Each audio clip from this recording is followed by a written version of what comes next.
Hello, everybody. Hang tight. Just give me a moment. I'll be there in a moment.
Okay.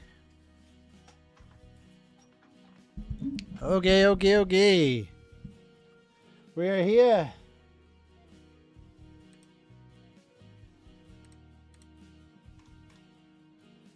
Everybody know that we're starting.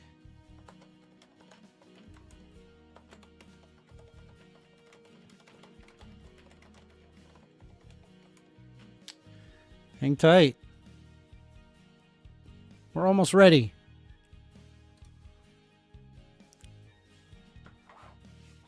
Oh boy. Do I play some more Zelda? Majora's Mask has not been contributing. It's been kind of rough, actually, if anything. Let me take a look here. Pull up YouTube here. On one screen, and on the other we'll have open phone. We're going to be taking some calls. Phone number is 202-998-5218.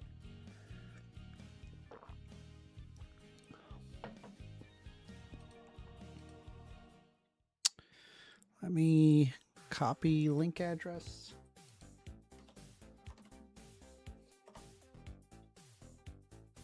Streaming live and taking calls.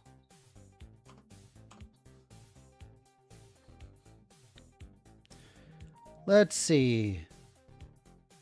50 says, I'm not even going to try with Jack Attack, mostly because I'll be working, but partly because he seemed to lose track of our conversation. Seems like he gave me data and then demanded that I provide the data. Like he forgot what I just said. So I was just like, I give up. Yeah, a lot of the times in order to be like a far right winger, you kind of like have to just like actively ignore all sorts of different facts and then just like come up with your own alternative reality. It's really it's a shame that it's like there's like a total like they don't engage at all with like the facts of the matter.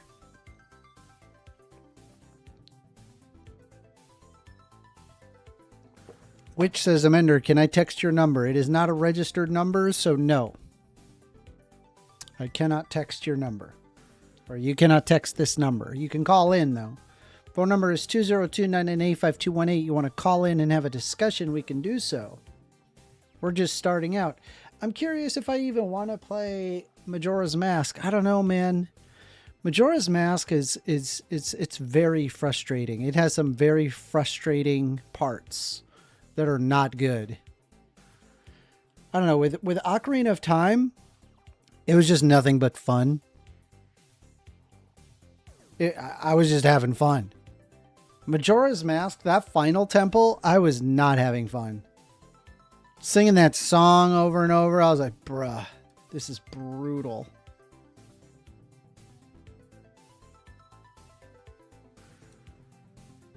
But I don't know. Maybe you guys want to see me play Majora's Mask some more.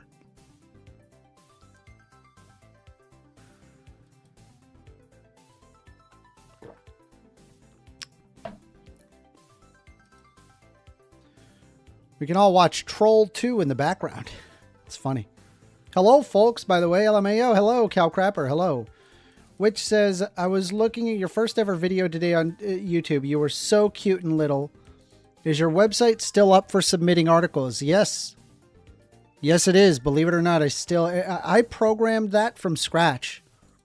I literally built that website from scratch, and it's still functional today, 1stAmender.com. Anybody can register and make an article if they want, but it's a little janky.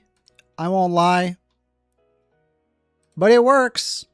It is a website that I built.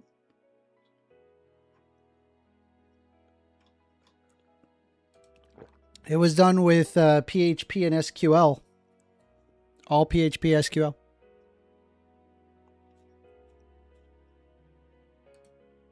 Okay.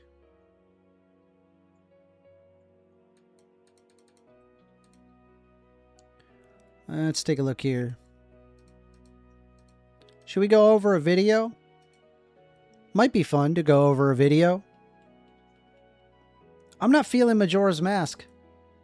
I'm like Majora's Masked out.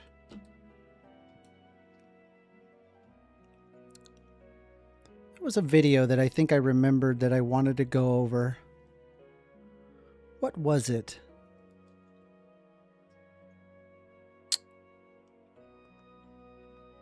Where was it? I think there was like a particular video that I was considering to watch. Which one was it? I don't even remember at this point.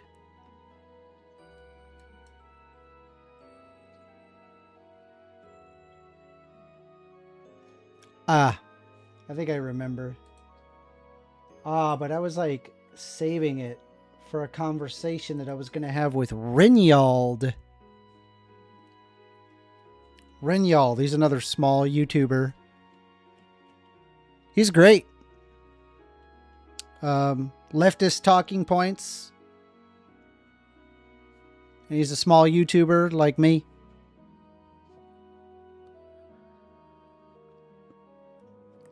It's some pretty good stuff. Let's see. Omar says, bro, you dominated that Christo-fascist in that debate. Which one was it? There are so many at this point. I lost count. I have lost count. All right. Fine. We're going to do some more Majora's Mask because I don't have anything planned. Let me see. Is Daniel here? No, he's not here. All right. Let's just load up Majora's Mask and call it. We are taking calls. Phone number is 202-998-5218. You want to call in, have a discussion, we can do so.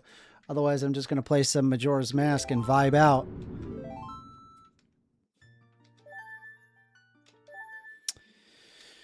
Okay, well, we got 17 masks. And then the next thing that we got to do is we got to go back to the sand temple. That we got to go back. We got to go back because it's just wrong what we're currently at. Let's see, a modern day debate with that anti 19th Amendment woman who wanted to go back to 1870. Yeah, it's just wild.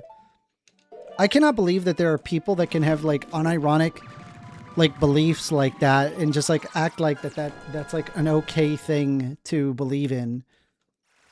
They're just like, oh yeah, that's fine. That's normal. That's normal. Yeah, hey everybody, let's get rid of the 19th Amendment in 2026. Yeah, guys. Yeah, guys, that's a great idea. Oh wow, it's a good idea. Let's get rid of our rights. Yay, let's get rid of our rights. Let's see, what are the limitations of guidelines for games you might play, Amender? The limitations are like if there's like a lot of like heavy like storyline heavy dialogue and there's like a lot of talking, it doesn't work super great for this show. So I tend to avoid those. Other than that, it's kind of like, hey, fair game. So here's the thing. We kind of have to redo the whole fairy thing. Yeah, because I'm pretty sure that we lost all the fairies. So we have to go back into the dungeon and do it again. Meanwhile, there will be a phone call. Phones. We are taking phones. Phone number is 2029985218 if you want to have a debate with I'm a pretty progressive person. So if you find yourself that you're aligned on the right, or if you want to argue with somebody, maybe you have a position that you have that you think that holds muster, then please give me a call. We'll have a discussion. I'll try not to argue with you. Instead, it probably better is to say that I will have a discussion with you and we can kind of hash out how your logic works. I do these kinds of debates all the time. So for those who just joined, welcome everybody. Make sure that you hit the like button. Hit the like button. Let's hang out. Let's have a good time. It looks like AWol says should be a good stream tonight. I like the friendliness there, and that he also brought notes. Okay, so let me see here. How many fairies do we have to get in here? Let's see. How many fairies? Yes, so it resets the amount of fairies, which is fine. We just need to be aware that, okay, I'm gonna just like watch a video on getting all of those fairies, because having these is just a giant pain in the butt. So we're just going to go through all of it because I think we missed like 3 and we just ran out of time. There just wasn't enough time to go over it. So let's go through it. Let's see here. Okay, Zelda, stone, tower, fairies. Oh, phone call. How about that? Guess we're not going to be doing that. Give me 1 second, okay? Appreciate you. All right. You waiting. Hang tight.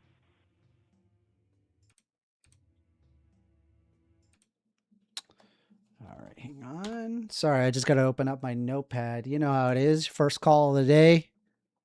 Hey, Amender, when people call in, do you save the numbers? Like, do you know who's calling? Okay, can I ask who's calling? It's which. When people call in, do you save numbers? Like, No. Do you have a caller ID? No. Okay.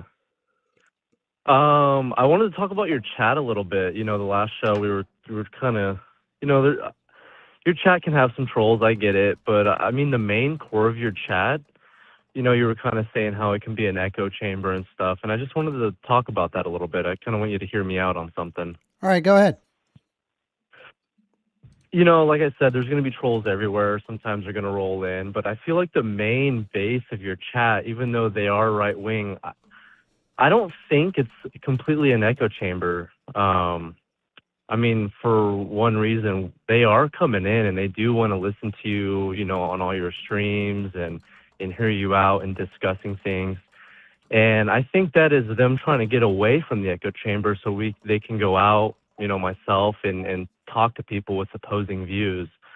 So it may seem like an echo chamber, but they are making an effort to get out of that and to, hear someone out on different things as far as politics and, their worldview. So I just want you to take that into consideration. Um, sure. I mean, off the top of my head, I'm already thinking about um, how often do you think that I have probably talked about the trans issue, would you say? Once or twice a week. And how often is it that they consistently conflate gender and sex? How often? Yeah. Well, I mean, it's every time we talk about that discussion, it's for sure back and forth. I'm saying like people who consistently show up every single week, right? And they say the same thing. They'll conflate gender with sex. What about people who say that I have no consistent ideology on what is good? What about Yeah, people I know. who say that? There's going to And be differences in their views, but they are coming back, Amender. They are coming well, to your show. They do want to hear you out. okay, but how are they really though? Like, I guess I'm trying to build a case here that it's like I have probably said, I don't know, about 100 times why or where I get my morality from. I've said it about many times. I've said over and over, it's through my human reason. It's human reason. It's human reason. You don't need to predicate a God for the existence of what is good. That's just presuppositionalism. It's not an argument. I've said it over and over. And I guess like if they're there to like really learn opposing views, why don't their viewpoints change? Why don't they like take in what I have to say and then realize that my answer is going to be the same? I'm going to say the same thing rather than just saying the same thing over and over as if it's a gotcha or a dunk. I guess like maybe some people like they are genuinely interested. Most I think like that are on the right, they're not. Well, that's the thing. Their viewpoint may change one day. Your viewpoint may change one day. You don't know. I know so many conservative people and leftist people, liberals, right wingers, whatever you want to call them. I know so many of them who won't even engage in opposing view chat rooms or debate channels. Those people actually do stay in their echo chambers. And I just wanted to get across the fact that a lot of your viewers, yeah, they might seem like trolls, and some of them are. I'm not gonna lie, but a majority of them do come back weekly. They love watching your stream. We love listening to you and listening to the debates. But the fact that they're doing that is we're all making an effort here to talk and to get our point across, to hear each other out. And it could seem like an echo chamber sometimes, but it's a good step forward, I think. Gotcha. Uh, I mean, maybe it's hard to say. For some people, it's probably true, but for others, it is not. Right? They're Of just course. they're just there to uh, treat me badly and chide at me and and effectively be the peanut gallery in the theater. I know, I get that.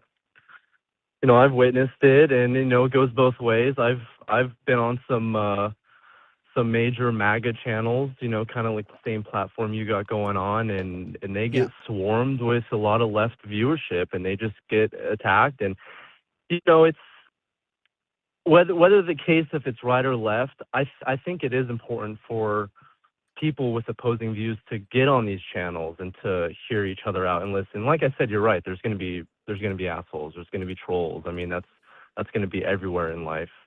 But I just want you to look at the good core, followers on your channel who don't really agree with you, but who come back, stream after stream and who try to stay cordial. AWol, Joe, James, myself. yeah, we might get out of line. Yeah, you might get out of line, but we're here together. Well, I appreciate the positivity. All right. Well, appreciate you listening to me, Amender. Thank you. No problem, Witch. You have a great day. You too. Bye.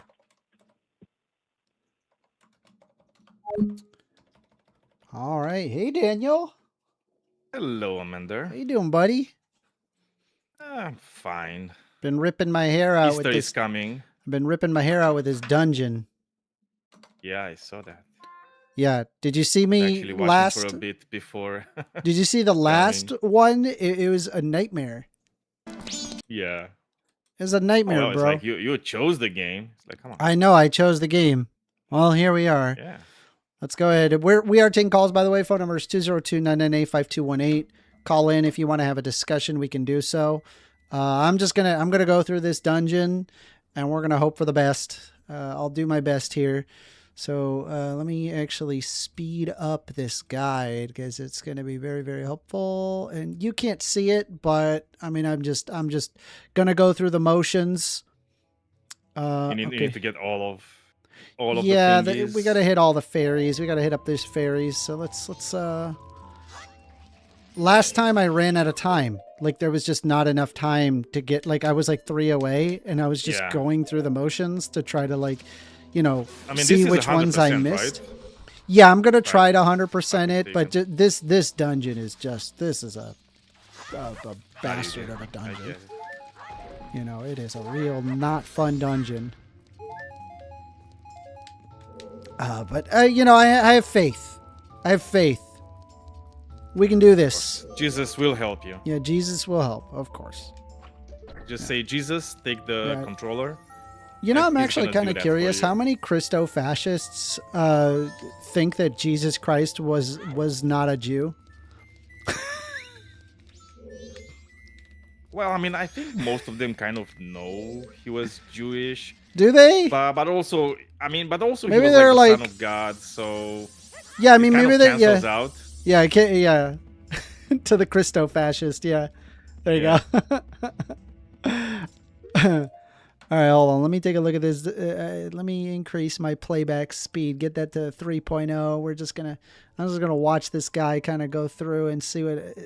Yeah, we gotta hit all these. You need to mark all the good things, like all the places you need to go. Well, the have a lot of problem. them, So the problem with this dungeon in particular is the fact that it is that it can flip upside down. And there are certain chests that you can only get when they're upside down and other chests that you can only get when they're right side up. And as a result, this thing, which is this fairy mask here, which normally glows, and it's glowing right now, when there's a fairy in the room, but it's not really helpful if the chest is upside down, you got to go outside to like reverse it. And so it's like, okay, forget it. We're just gonna, so rather than me go through that, I'm just gonna watch a guide to just tell me what to do, because it's just it's a lot better. Huge pain in the butt. So we're gonna It can be very disorienting, you know. Yes, when those just things because it happen. is. Yes. That, and there's like this song in this game where you have to use the Elegy of Emptiness, and the song you have to like sing it like 3-4 times. It's very not fun. I have blocked this out of my memory. It's got moments that are just like that. This is so messed up. Why is it like this? Why does the game hate me? Exactly. Like there's just moments like, okay, there's, for example, this thing that will blow up my stuff. So we're gonna kill him real quick. I mean, this It is the doesn't nice even- part about he being could kill like me. a game developer, right? You're just Where gonna is think, he? okay, this is where I'm going to fuck the player base. What is No, he doing? He's just like, they're running gonna around in hate a this. circle. I mean, listen, it's doable without a guide. It is. Maybe not Yeah, getting you the just need to remember everything. yeah. Well, maybe not getting Trial and error. maybe not getting the fairies though. The fairies is really hard. That takes and you don't even get a good prize. It's a sword that's bound to the C stick. Why the heck would I want to use a sword bound to the C stick? It's the C stick. Why can't I have a sword bound to B, Who knows? which is the sword? You know what I mean? Like, I'm like, give me a Yeah. give me a freaking sword. Why is it bound to the C stick? It's just so messed up. It's fine. I accept my fate. But yeah, so basically we got to open that gate right there, and so to open it, you can sing the elegy of emptiness multiple times. So here's another one. No, no, no, no, no, no, no. Yeah. Yeah. Nice name to it. Yeah. And then the other two, you can just do boxes, which is faster than just doing this. So, song. Amender, what did you think about the ceasefire? You mean the not fire? The not ceasefire? The very the much one that did was- absolutely nothing with the ceasefire and Well, I mean, instead completely it's- ignored all orders and Well, sort And of. continued but firing? it's kind of like Trump did the ceasefire, and then Netanyahu looked at the paper and just then said, wiped his let's ass not with do it. that. And it's Yeah, like, exactly. Yeah, it's just Exactly. You America, me Netanyahu, Bibi. It's so me messed up, love dude. genocide. It is I'm so gonna- messed up. Yeah, Absolutely I horrendous. it was kind of like I think this is why Iran actually even entered like any type of negotiations, Yeah. because I think they kind of understood exactly what Israel wants, and they were like, oh, let's expose a bit more like the Yeah. the Israelis and their Yeah. apocalyptic genocidal intent. All right, And hold on. did a good All right, job. so I we got guess. a bomb here, and then we're gonna go downstairs. Okay, so we got a bomb in this spot. Let's see, where's the bomb? Bomb. You have the time? Huh? Do you still have the time to do it? Have the time to do what? The whole thing. What whole thing? I mean, in this temple, whatever you're doing. Yeah. No, we're just getting started. We're okay. being able to get in here, basically like fresh. Problem is that when you come in fresh, it means you didn't complete anything, and so now you have to basically redo it all. But I did it first without a guide, and thought I could get all the fairies. Newsflash, with the guide, I it could should be not. easier. Yeah, so with the guide, now we're going to be able to get all the fairies. So we just got to go, okay, we got to go in here, and then we're going to go downstairs. Let's just open up the specific area. Here we go. All right. I'm watching my guide here. Looks like that we got to activate that real quick. Go be a Goron and kill everything in this room.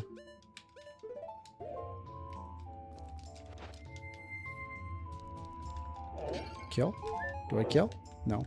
Do I kill? No. Oh, hold on. Let's activate this. By the way, we are taking calls. Phone number is 202-998-5218. If you guys want to have a discussion, then we can do so. Joe P.O. says, BB says, ceasefire, hold my beer. Absolutely horrendous. I mean, we're talking like we're treating it like it's nothing, but in reality, it's like this is like a lot of dead innocent lives for just like no reason. Oh, yeah. It just doesn't. It really is quite upsetting. Yeah. No reason for like regular human beings that have a consciousness and believe in good things happening to people. But when you're talking to Zionists, this is exactly what you're getting. You're getting this ideology that is not very far away from Nazism, and they just want to get everything. They just want to kill everybody that has the things they want. Did you see the video of Donald Trump talking to the astronauts? Oh, I saw something. It's like, and I remember it's like, I don't know if that's because it's really awkward. He's talking, and then he stops, and the astronauts just stay there. They don't say anything. They don't say anything. They're just like whatever. Like so okay. Houston And with all due with all due respect, I think it was like I don't know, maybe like NASA was saying, hey, this is the handoff, like in their ear or something, and they didn't hear that part. Like that's what I'm assuming happened. But same, because usually like astronauts, like they're not really like too much into politics, especially in those moments. Yeah. You know, Well, I mean, they they're would just definitely listen. said, They're thank you, Mr. yeah. President, and all that. Yeah, I crap, mean, like right? you have to So- understand, like NASA, like they get their funding from the government, so Exactly. like exactly. absolutely, they're just gonna be in support of whatever. Anyway, so let's take a look at this video real quick. I'm pulling up this guide. Well, let's take a break real quick and let's watch the video where Trump talked to the astronauts. Talking to astronauts. It was a bit like cringe for him. It's very cringe. Yes. It's a very cringe moment. It's fabulous. But it's also like, you know, it's not something that's just like him. It could have been anybody No. else there, like, to be Let's- very frank. all right, So all right, it's let's- like, yeah. Let's take a look here. We're gonna set the speed. Playback speed is normal, so we're good there. Let me let me get the Chrome open here. Is it open? There it is. Okay. I can make it maybe a little bit wider, a little taller. Whoop. Okay, here we go. All right, let me mute the game real quick, and we're just gonna take a look at this. Donald J. Trump. Over to you, sir. Well, thank you very much, Jared, and you are doing a fantastic job. And hello, very special hello to Artemis 2. Today you've made history and made all America really proud, incredibly proud. We have a lot of things to be proud of lately, but this is there's nothing like what you're doing, circling around the moon for the first. I love how it's like which one of these guys were Canadian? Because like you can see here, there's a Canada Yeah, there's a Canadian flag. Yeah. flag. They're probably just like really holding their breath on this one. They're like, hello, I guess, you know, like, you know what I mean? You know, they're polite, right? They would be polite because they're Canadians. They're just trying to be nice. They're trying to smile, but in reality, they're not happy about this at all. Anyway, let's take a look. First time in more than a half a century, and breaking the all-time record for the farthest distance from planet Earth. Humans have really never seen anything quite like what you're doing in a manned spacecraft. It's really special. I want to personally salute and congratulate Commander Reed Weissman, Pilot Victor Glover, Mission Specialist Christina Koch, and Jeremy Hansen. And I also want to thank the entire amazing team at NASA, headed by Jared, who's a very special guy, by the way. And you all made this day possible, and you've really inspired the entire world. Really, everybody's watching. I find it incredible. I just watch you go to the back of the moon, and people haven't been there in a long time, we can say, but it's going to be more and more prevalent because we're going to be doing a lot of traveling, and then you're going to ultimately do the whole big trip to Mars, and that's going to be very exciting. So, Why does he think that these are the guys that are going to be doing the trip to Mars? Yeah, I don't know. 'Cause he doesn't really know anything about science and space. It's like that's a exploration. whole other like thing. Like Oh, no, these but guys that's, signed up for an 11-day mission. Like what? How long was Yeah. this mission? How long is the fly to the dark side of the moon mission 2026? It's like it's a 10-day journey, right? Mind you, what is it? I think like the Mars one, like having people go to Mars, that is going to be a multiple month journey, bro. Could you yeah. imagine just Yeah, being stuck I for think just it's like 6 months? months at the least, right? God, It's oh a God, very could you very long imagine? journey That would suck. and way more dangerous than going Way to more Mars and dangerous, the right? moon. Because it's like it's not And like the you can reason send. he said it is to Elon Musk, right? It's Yeah, like, I that's why mean, he says it, because Elon Musk was like, his buddy and talking Yeah, about Mars. Like, it's all not the like time. you could just send supplies to Mars. Like as soon as like they're there on Mars, you're kind of on your own, right? Because there's yeah. there's a specific orbital pattern that needs to happen for you to even take a shot at Mars. So it's like, oh God, it's such a nightmare. Just the idea of going to Mars just seems like Well, there's awful. another thing, like people that will go to Mars, like the first people that will go to Mars, they will not come back. It's like Yeah. they're gonna go down to the surface and they will not have the means to get Yeah. back into space. We got John Mack who says, you leftists claim that men can get pregnant. Spare me the science BS. You can call in, the phone number is 202-998-5218. I'd be more than happy to talk with you about it. But let's be honest, right? When it comes to like the discovery of gender, it's not, that is definitely part of science. So, Also, like, we're only aren't referring to like men in right-wingers- terms of gender. If you're saying men can get pregnant, it's only the gender, not the sex. The sex stays the same. Anyway, just like elucidate this for me. Aren't like right wingers constantly asking everybody what a woman is? Aren't they like constantly Yes, saying what is a constantly, woman? yeah, It's like they don't even know what a constantly. woman is. So I mean, like if I they don't know just what- watch my content, they would know like the argument for this. Like this isn't hard. It's the same exact argument every time, no matter what. Anyway, so let me go ahead and I'm going to hit play here. You look at, we had no astronaut has been to the moon since the days of Apollo program. The Apollo program was also very special, but that was 50 years ago. And at long last, America is back, and America is back in many ways stronger than ever before. We're the hottest country anywhere in the world. We're the strongest country in the world, the best, only the best, only the greatest. We're the hottest country ever, you know, with like the whole Strait of Hormuz thing going down and our economy just going down the tubes and things getting worse and worse. And the fact that more money is trickled up at the top. We're just gonna you know, shrug that and, you know, push it off to the side. Let's go ahead and continue though.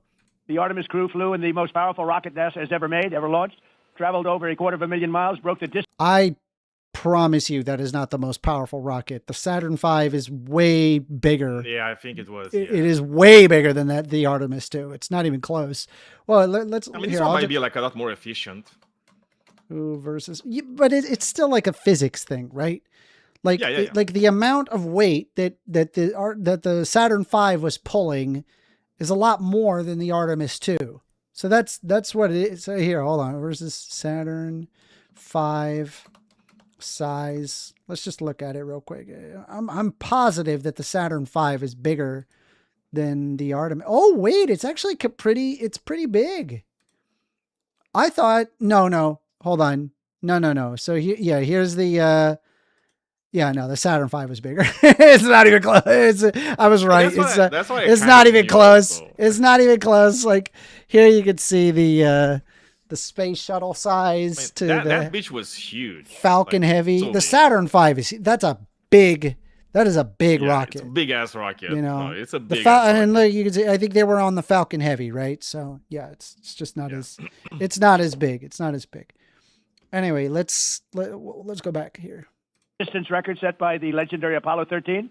And America is a Apollo frontier 13. nation, and the 4 brave astronauts of Artemis 2 are you really are modern day pioneers, all of you. And one of them happens to be a neighbor. You know who that is, right? You have a special person over there, a neighbor, and we like our neighbor. Your mission paves the way for America's return. We like our neighbor. You wouldn't know that if you heard him speaking about Canadians. Yeah, no, he's not friendly to Canada, you know, so it's like our neighbor, we like our neighbor. Like, why does he talk like I mean, he's he was in the elementary best school? thing that ever happened to like the Canadian Liberal Party. Yeah. Like literally got him out of the gutter and made Yeah. them win the elections because he's so like John Mack annoying. once again coming in swinging with the fisticuffs, saying we ask what a woman is because it destroys your trans cult BS. Other way around, it's actually the anti-trans movement. It is a anti-trans ideology. A discovery is not an ideology. The discovery of gender is not an ideology.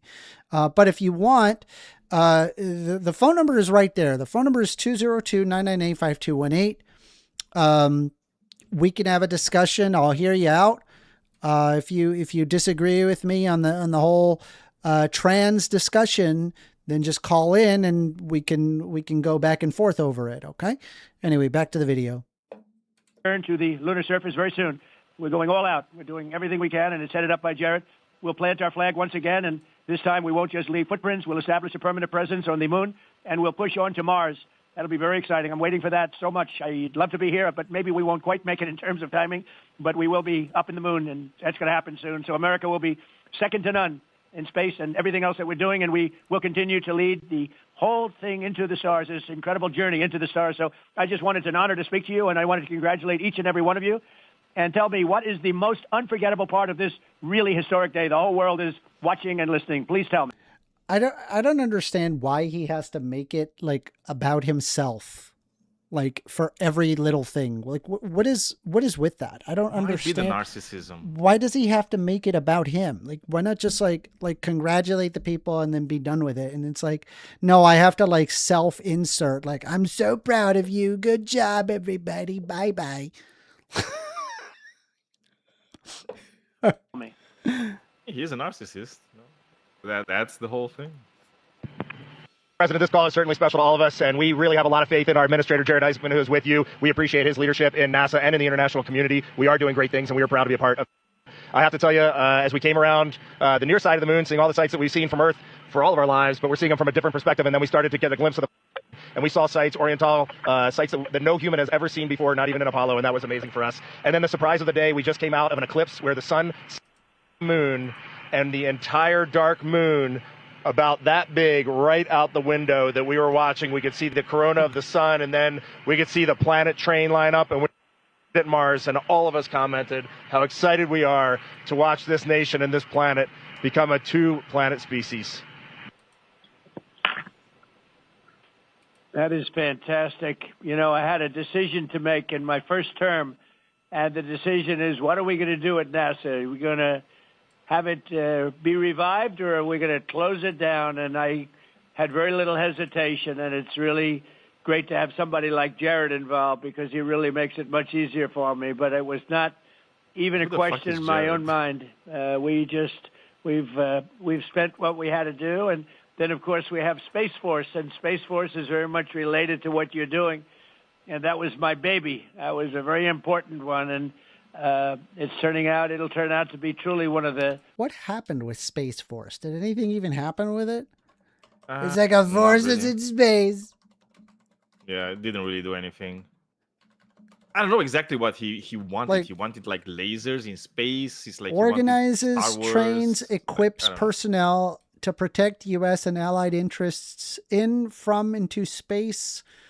It's a distinct military branch. In 2019, they operate satellites for GPS, missile warnings, and communication while controlling space launches and securing a nation's freedom of action in the orbital domain. I don't really why? Why not just fund NASA? Well, because you need to sell NASA. It is like you don't need to sell NASA. NASA already done be sold. NASA's amazing. Why would we want to crap on NASA? NASA's amazing. Yeah, because you need to privatize stuff. You know, it cannot be operated by the government, because you know how it is. Like, government is like so inefficient, unlike SpaceX, which is like extremely efficient. Oh yes, of course, extremely efficient. Yeah. They're very good at exploding and burning our tax dollars in the atmosphere before it even gets to space. Because this is very the thing, good Amanda. at that. It's like you need to make sure that you sell the parts of NASA that actually build rockets, and you sell those parts to SpaceX. And you know what you do next? Yeah. What you do next, you have SpaceX actually reaching out to the government and having a contract with the government. Mm-hmm. And the government says, oh, here, take this money to make rockets. Yeah. So instead of the government just making the rockets, also making like one of the somebody more to make the rockets. It's stupid. It doesn't make any sense. Anyway, I mean, you don't get it because you're not a billionaire, so it's like only billionaires can really understand like the intrinsic value. I'm not as brainy as money. The billionaire. Yeah. Yeah. Fair enough. You're not a genius. Yeah, like Trump. Gotcha. Anyway, I believe decisions I've ever made. So we're very proud of Space Force, and we're very proud of all of you. Does anybody else have anything to say? A lot of people listening. And this is the part. I was so cringe. Mr. President, to be here with you speaking of... I mean, I imagine there to be some, level of delay. I mean, they're on the far side of the moon, for goodness sakes. I mean, they're good, 8-9 second delay. Sure. Let's listen. About our incredible day today. I think one of the biggest highlights was coming back from the far side of the moon and having the first glimpses of planet Earth again after being out of communication for about 45 minutes. It really just reminds you what a special place we have and how important it is for our nation to... Word to lead and not follow in exploring deep space. I'd like to ask, what was your feeling when you had no communication, zero communication? All of a sudden it was cut off by, obviously, your very special location. What was your feeling when you had no communication? A little bit different, perhaps.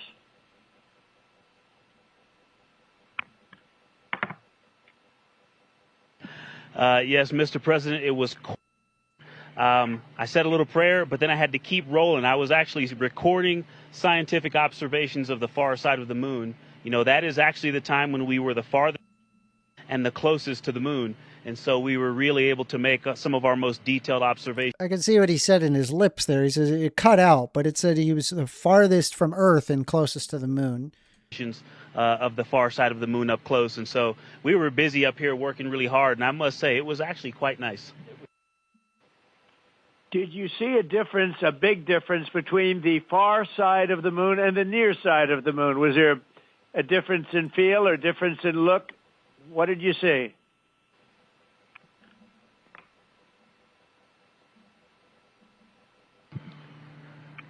Well, Mr. President, we certainly did, and our science team really set us up well to understand what they thought we might see.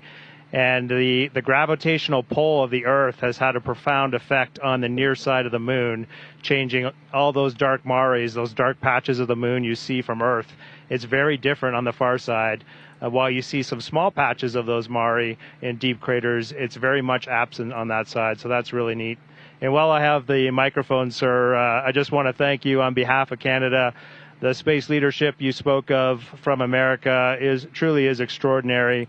I've said this many times before. A nation that leads like that and creates and sets big goals for humanity that brings other countries along with it is truly incredible. And I know that's a very intentional, not a necessary decision, intentional decision to lead by example and to allow other countries like Canada to share our gifts and help you achieve these mutually beneficial goals, like establishing a presence on the moon and eventually going to Mars. Whoa, whoa, whoa. Mutually beneficial? Daniel, what is this Yeah, it's a bit too communism much. that he is speaking? I don't know. Hey, what happened to America first? Where's that That thing will America stop first? once Canada becomes the 51st state. We want to, yeah, exactly. Like we wanted to take over Canada and make, yeah, exactly. It's completely insane. But hey, you know, let's see what Donald Trump has to say about that. And Canadians are so proud to be a part of this program. Well, I have to say I spoke to a very special person, Wayne Gretzky, who I think you know, the great one. And I spoke to your prime minister and many other friends I have in Canada. They are so proud of you. And you have a lot of courage. I'm not sure if they'd want to do that. I'm not even sure if the... Isn't Wayne Gretzky? He's like a NHL guy. He's a Yeah, I mean, he's ice one of hockey the biggest, player. Yeah, the ice Yeah. hockey. Yeah, I think it's the most awarded in whatever. What does Best Wayne ever. Gretzky have anything to do? Oh, hockey, Canada. Got it. All right. I see how Yeah, it's Canada. how hockey, Trump's yeah. brain. All right. The great one would want to do that, to be honest with you. But you have a lot of courage doing what you're doing, a lot of bravery and a lot of genius. But they're very, very proud of you.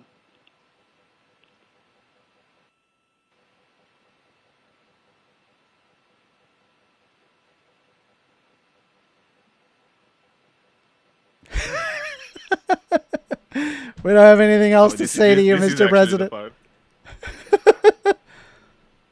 And like, you should probably grab that. Oh boy.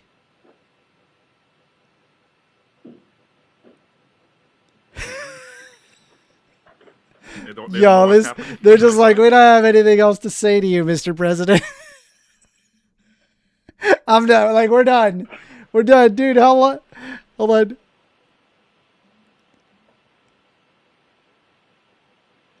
Dude, the guy in the middle there, he's like thinking, do I take it? Do I talk? Oh. Do I do something about it? How long are we? Oh, here it goes. Oh, wait. Nope, not yet. He's thinking about it, though. He's like, man.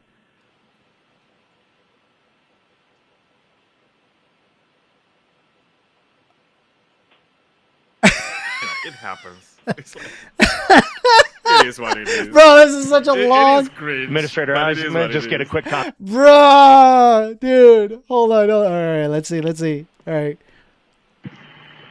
Administrator Eisman, just get a quick comm check. Make sure you guys are still on the line and we didn't have a handover. I am. Yes, I am.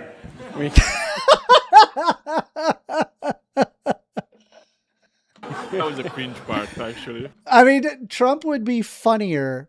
He would be a lot funnier if our very existence wasn't being constantly threatened. That is true. And integrity. And back over to you, Mr. President. Yeah, I think we might have gotten cut off. It is a long distance. It's a long ways. The reception's been great. There's a little bit of about a 9-second delay, but no, I just had a statement for, I don't know what you heard, but I was just saying they're very proud of your brilliant person from Canada on the ship. And Wayne Gretzky is a great friend of mine, and he's very proud of him. And the Prime Minister I spoke to, they're very, very honored that you have a courageous person from Canada. You have a lot of courageous people from Canada. So it was very nice. I'm not sure if you heard me say that, but it was very nice.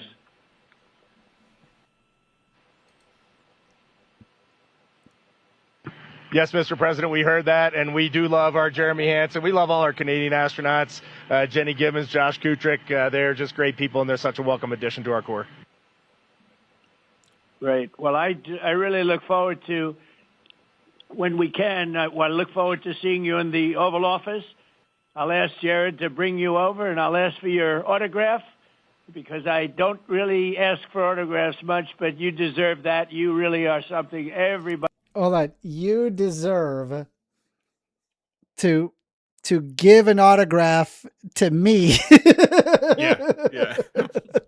That's like the height of like praise. You deserve to give me. I don't normally ask for autographs because I'm kind of a big deal. But for you, I'll ask for an autograph. Oh my God, that's so nuts. That's so cringy, dude. Everybody's talking about this, and I look forward to having you in the Oval Office at the White House, and we will celebrate your incredible achievements and triumphs. This is big. This is really big stuff. The whole world is talking about it, and if you have the time, I will certainly find the time. I've been pretty busy also, as you know, but I will absolutely find the time, and we'll get together, and I'm going to be giving you a big salute on behalf of the American people and beyond that.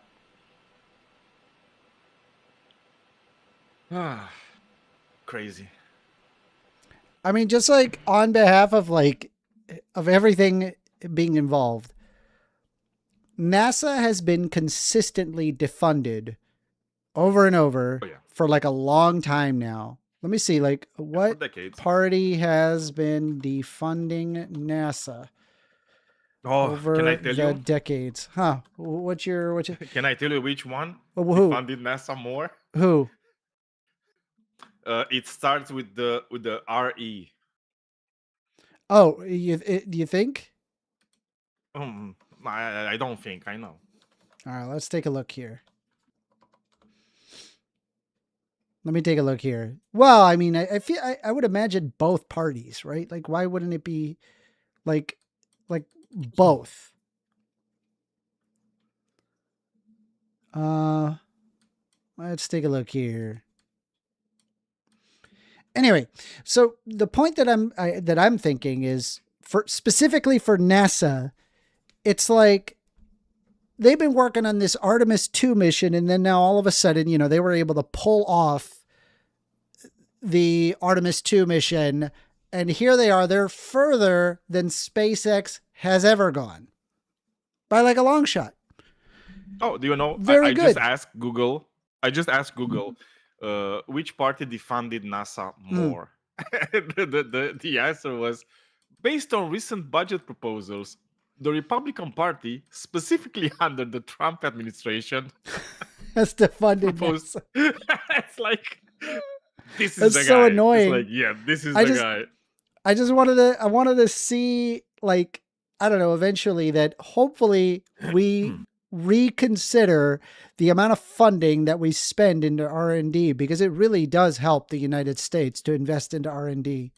Thank you for that, Mr. President. And when you want us, we will be there. And thank you for your leadership. Thank you to Jared for his leadership. Really, thank you for taking the time out today to visit NASA. It's really special for us, but it's really special for the team on the ground. A whole team of people all around the world pulled this off. And we just want to say thank you to all of you for this.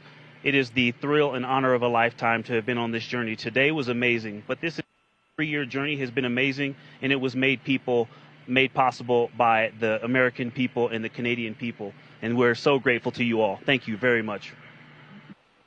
Well, thank you very much. And Jared, congratulations. We'll see you soon. And I think they just like spinning that thing.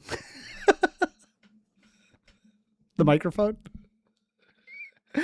Yeah, but it is in space. I mean, you. It is. Yeah, I would. I'd be like, come on, do it. Yeah, it's like, it just like spins. Speed. Like it doesn't go down because there's no down to go towards. Ours very much in your mind, so we'll start thinking about that pretty soon, I think. And thank you. Congratulations to everybody. I'll see you at the Oval Office. Thank you for your time, Mr. President. It's been an honor. Thank you very much. Bye. Bye bye. Have you ever heard Trump say? Have you ever heard Trump say bye bye? Bye bye.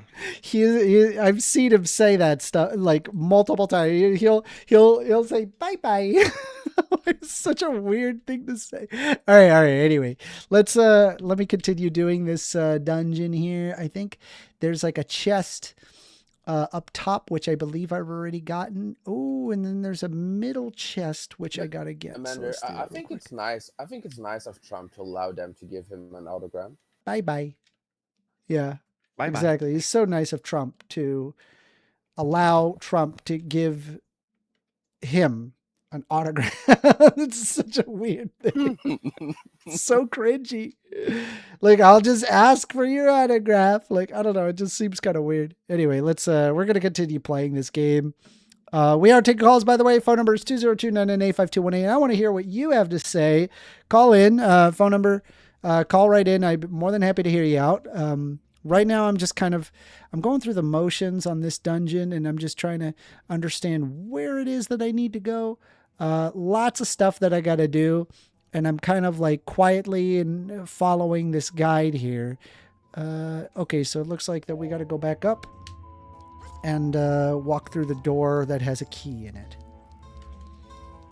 Jack Attack says, Amender blocked me to preserve his safe space, LOL. I guess I will have to catch the chat, fellas. Next time, Amender is trying to build his platform off of the back of MDD. Okay. I would really prefer it if you would like try to give a call. Like, why not call in? He thinks that like I'm just gaining viewership off of modern day debate and modern day debate alone. That's wild. Anyway, let's keep going. Let's see. I think we gotta hit up. All right. I think we gotta hit this thing over here. So let's go right here. Just give me a quick moment. Sorry, just give me a second.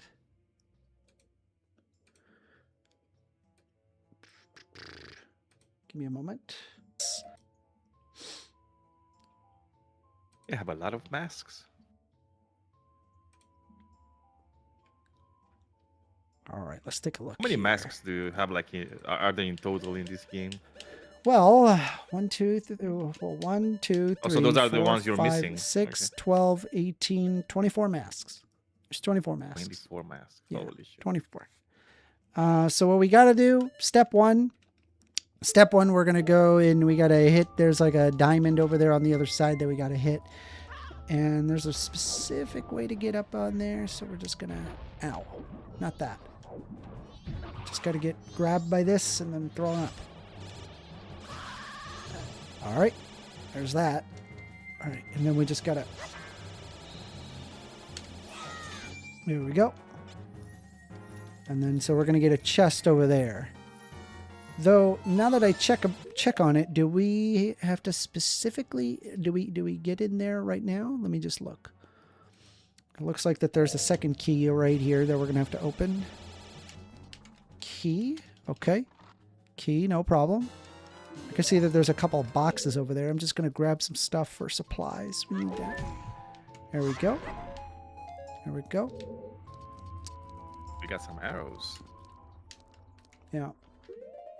All right. Then we're just going to go down here. We got to go through the bottom area, and then we got to go to the bottom. And then I believe that there should be a or do we kill all the enemies here? Hold on. I'm just looking at this video. My apologies if you don't see it. It looks like that there is a... Okay. There we go. Yeah. All right. So we got to go in here. All right. Let's see.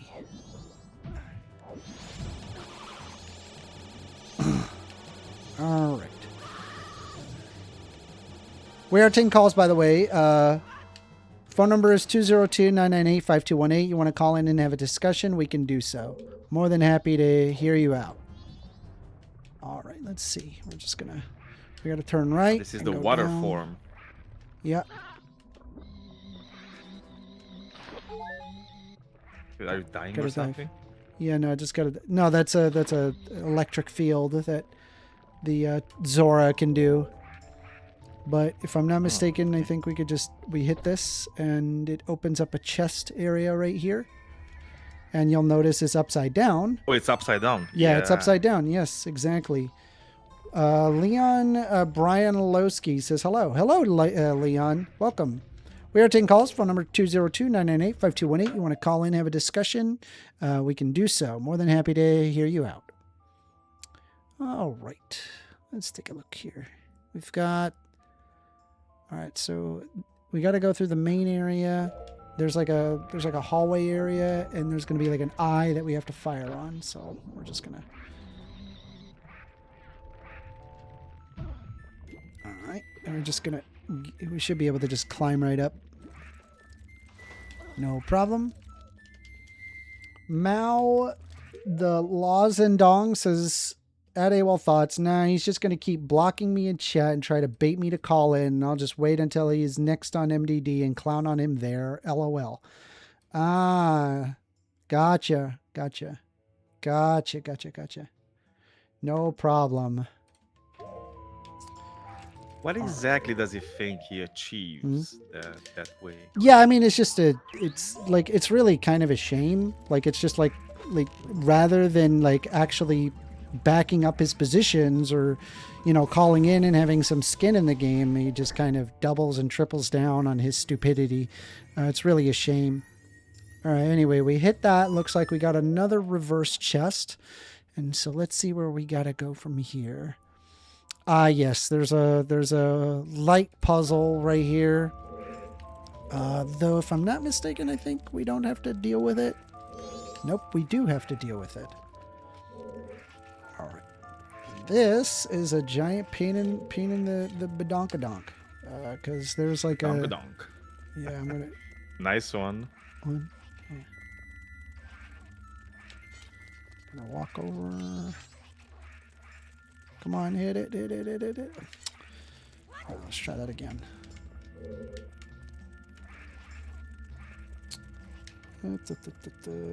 Did you play any of the new... Any of the new Zeldas?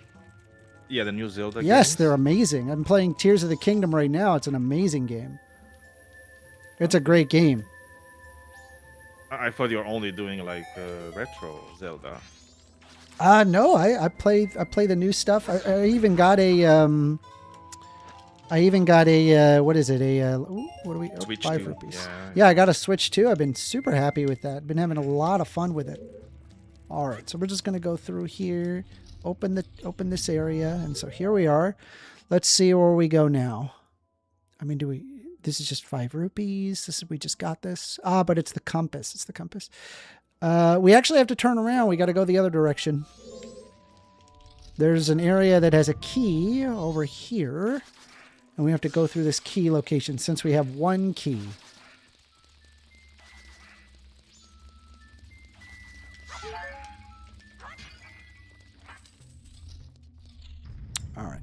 And I believe we just need to be a Goron for this section.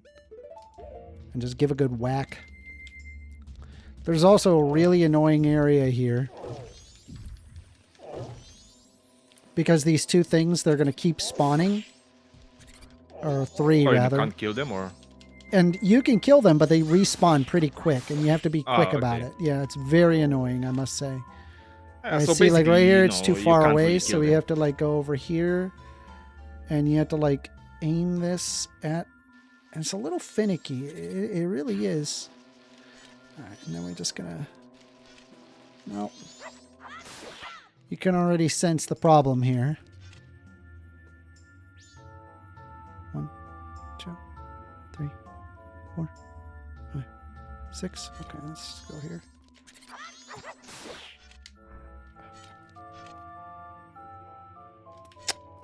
Very annoying. See, if it's not for the enemies, right, it would be easier, you know? And you Yeah, can see it he's would be. already respawned. But that's the whole thing, right? That's why it's Yeah, hard. yeah, that's why it's a pain in the... I thought I... Well, this is the thing with game design, right? It's like sometimes you have to say, okay, like how do I make it harder? How do I make it annoying is what it is. Well, I mean, it's Look like at this. it is Look at this. annoying. Look at this. Very annoying. Hold on. But if it wouldn't be that, it would be too easy, right? I guess, but it's just sucks. I know, but it would be too easy.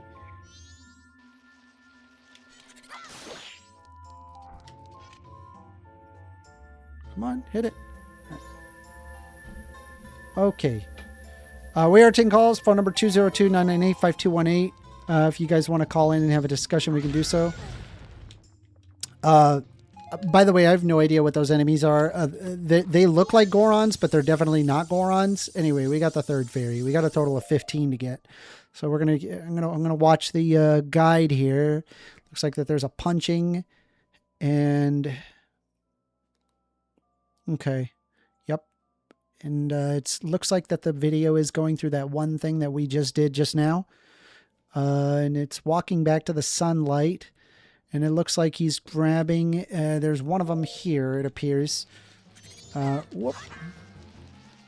And you just missed it, or? Yeah, no, there's another one here. So you see these suns here. We gotta die. Okay, we're gonna aim it up here. Up. Come on. There we go. Got one. Should spawn a chest right there. And we're gonna grab There you that real go. quick.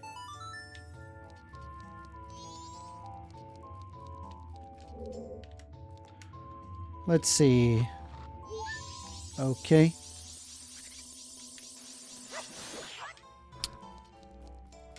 All right. Let me go ahead and hit play here. Let's see. We got that chest there, and then it looks like that the harder portion of the puzzle, which is like a multi grab, you know, the yeah, we got to do that. Okay. All right, this is going to be a pain. Here we go. All right. So we're just going to come on over. 2, 3, 4. Boing.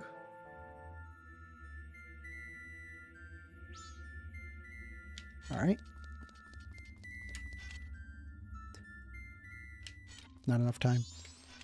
See the problem? Oh god. Okay. Yeah, that's pretty fucking hard. It's annoying. I mean, it's okay. It's all fine. about the It's just- timing, right? It's very annoying.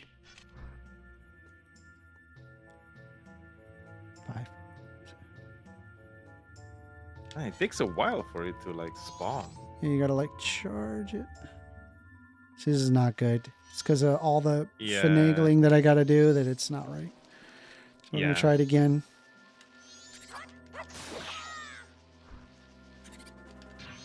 And now this other motherfucker Yeah, starts. it's very annoying.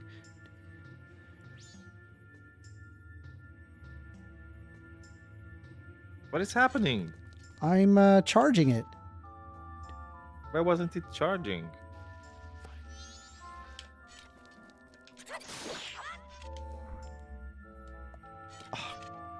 Fuck, I missed. Just bad placement. Bad placement. Otherwise, it was Yeah. good. Yeah, it was good. It was There we actually go. working pretty good. Now kill that guy first. Yeah, I just gotta position myself. 2, 4.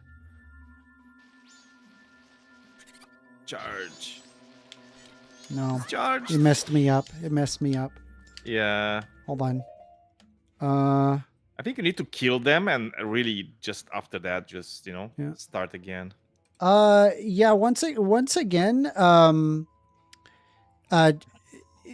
this shouldn't be a problem, Jack Attack. All you have to do is just call in, and then we can have a discussion.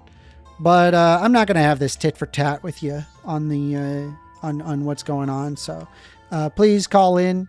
Stop being a coward. Call in. If you have a problem with me, well then stop watching my channel. Anyway, let's take a look here. Wait, what is his problem though? Mm-hmm. Oh, he came in and just like immediately criticized me, and so I was just like, all right, I'm not gonna like this guy. Just comes in and day out and just hard criticizes me for every little thing that I do. It doesn't matter what I say or do. He's just gonna be a giant douchebag forever. And honestly, like I don't owe him any of my time, and so I decided to just remove him. Like I can explain myself and logically make my arguments as much as I like, but you can't logic yourself through like someone's illogical position, you know. And so I'm just tired of it. Having to like deal with his bullshit, and so he needs to show that he has some skin in the game by calling in, and if not, he's just a coward that's just there to ankle bite all day long, which is not new for anybody. So yeah, kindly go F yourself, Jack Attack. If you want to have a discussion, call in. Phone number is 202-998-5218. Call in. Anyway, It's actually so easy for him to do. It's a very easy concept. It's really not difficult at all. He can just call in. It's like really even not a people difficult like him situation. Can use a phone. Yeah, he can use a phone. Exactly. All right, this should be. Why is he bitching about? It's like, you have a phone, dude. Just use the fucking phone. Come on, you can do it. All right. Okay, so it looks like that we went through there, so now we can get through. So we opened up that chest, which contained the fairy, and it looks like that there is a box there. Oh, everybody walked into the box and didn't need to do any of that. And it looks like that there is a section here where he turns into a Goron, and he's going to unlock... Ooh, we got a phone call. Ooh, Let's there you Let's see go. what we get. He's Maybe calling we get you. Jack Attack. I'm telling you. You're on the line with 1stAmender. Ahoy, Amender. Can you hear me all right? Can I ask who's calling? Yeah, I can hear you. It's James. All right, James. What would you like to talk about? So let's talk about some local politics for you. With the governor's race, how do you feel about, I think his name is what? Fishback? Fishborn? Fish Scale? I don't know what his name is, but he was bringing up the syntax, S-I-N, against OnlyFans lovers. What do you think about that? Have you heard about this? Syntax? Proposed a 50% syntax on income earned by OnlyFans creators in Florida. The proposal aims to curb what he deems online degeneracy and exploitation, with revenue intended for teacher salaries and school lunches. The plan faces, however, significant controversy and has not been enacted. It just sounds like it's an attempt to garner attention.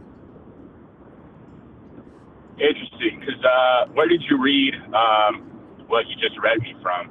AI overview. Oh, okay. Well, I originally thought that same thing. I was like, okay, like, how are you going to get an income tax with specifically catered towards a certain industry? And it's actually not an income tax. It's supposed to be a excise tax. So does that change your mind at all? Like using taxation as a form of disincentivizing people from partaking in this activity, kind of like a cigarettes, and there's something else. There's something else that we have that's asinine, that they tax it, so it incentivizes people not to do a certain thing? Mm-hmm. The answer is no. Know that you think it's not going to work, that taxation's not a good No, I'm not saying taxation method. isn't a good method. I'm saying for this specific purpose, no. Okay, why do you think no? I think it's like super exploitative towards people who legitimately need money, as opposed to like, you know, instead of us targeting like people who are like the richest or who have the most, we're going after people who are just trying to make ends meet on OnlyFans. Like, it just seems kind of messed up. It sounds like a tax to profit off of people's exploitation. I think she made something.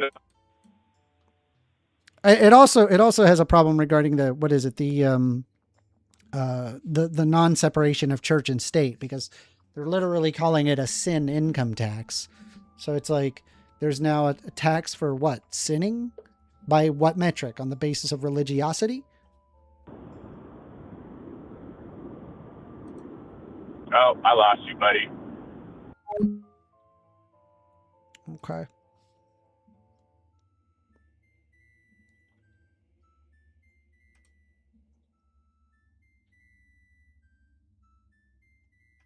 Did he drop or what's happened? Yeah, he dropped out. We are Tingles. That candidate also. What's up, Bumpy? That candidate also told them they should be lynched. He actually said that on camera. That Yeah, candidate. it's disgusting. Absolutely disgusting. I mean, we were talking about Christofascists like earlier, so Classic. There you go. There you go. Yeah. Anyway, let's continue. Let's take a look at the Majora's Mask section. Okay, so it does look like that there is a relatively difficult room that's coming right up that we kind of have to be a little quick about in order to make it in time.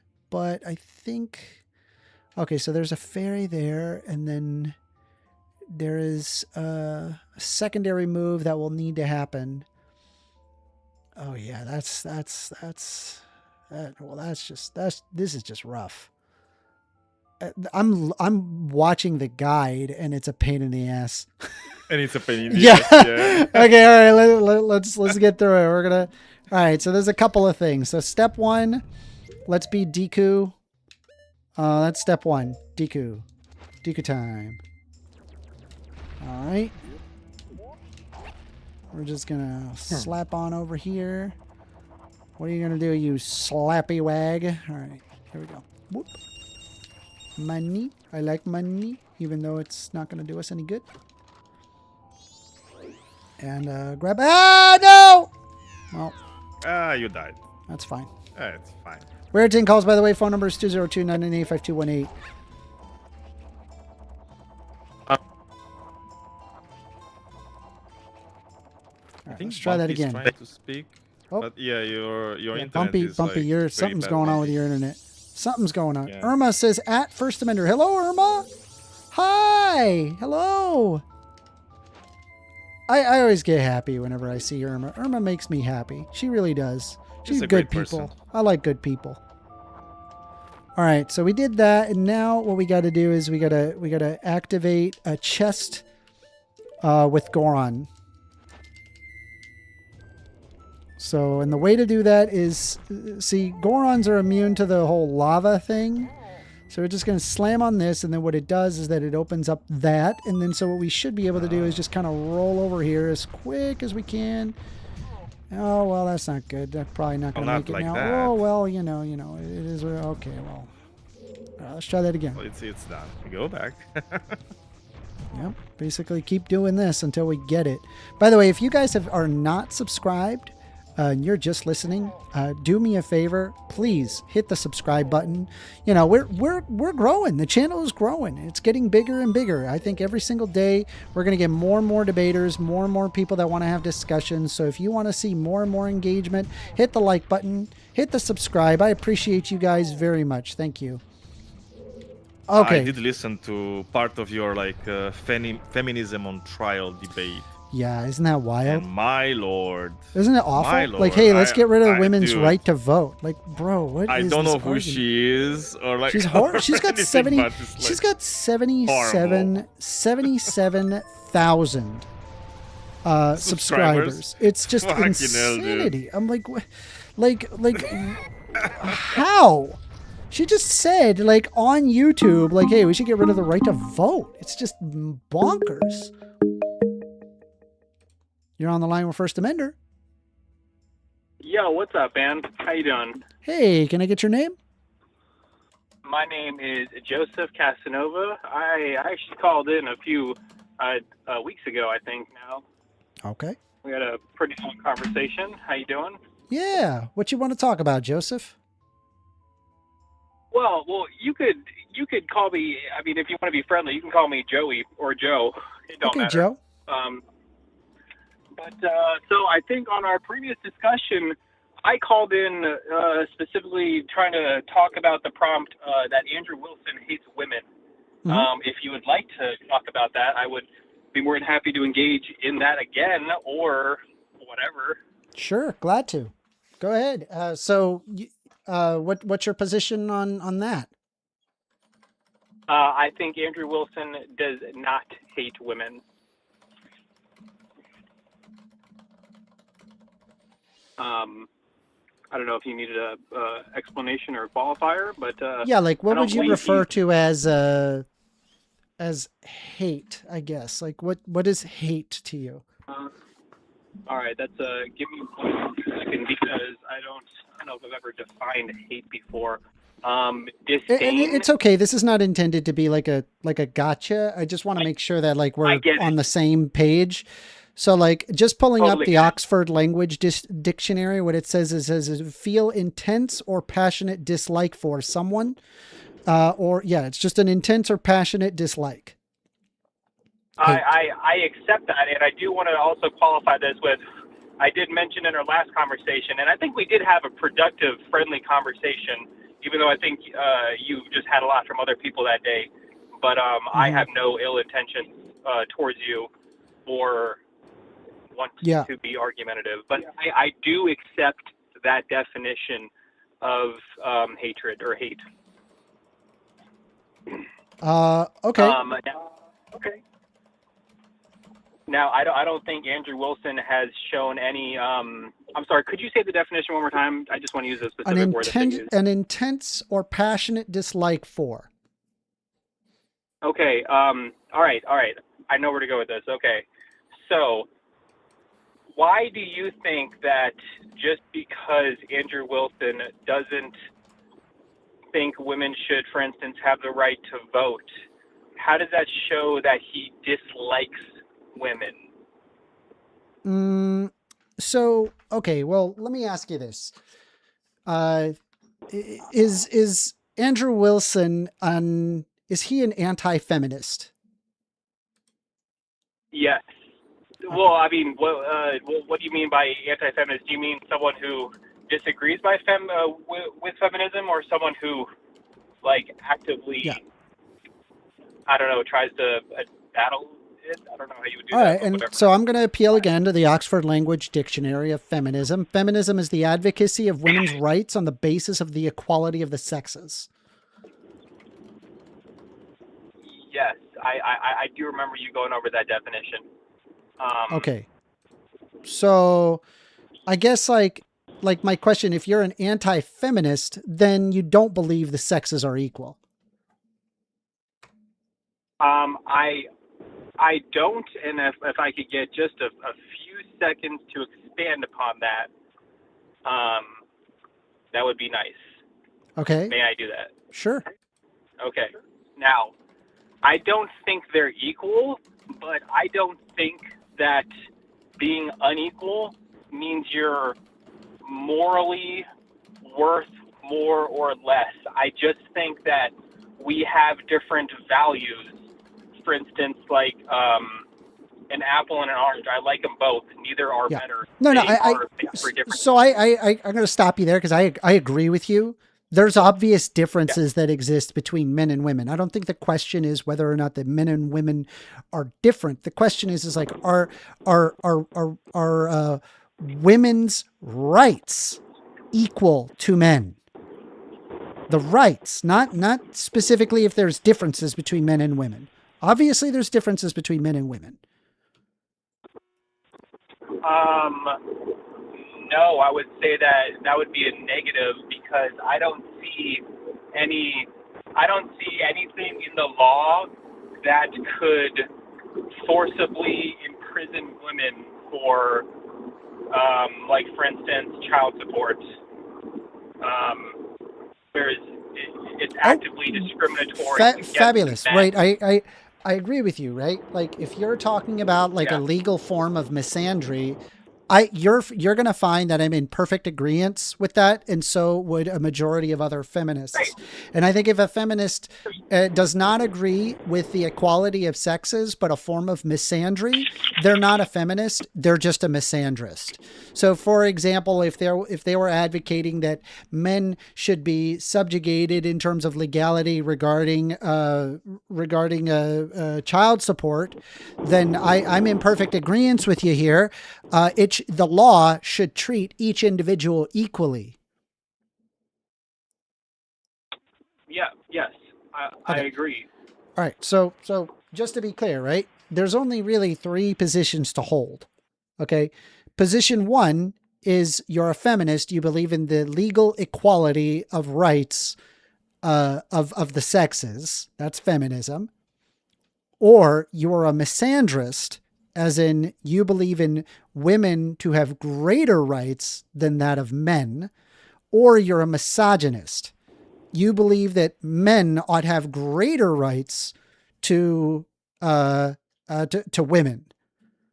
So I guess my question is when you say that you're an anti-feminist, you only have 2 more routes to go. Either you believe in misandry, which is women are superior to men, or you're into misogyny. That would mean that men are superior to women. Which do you think Andrew Wilson holds? I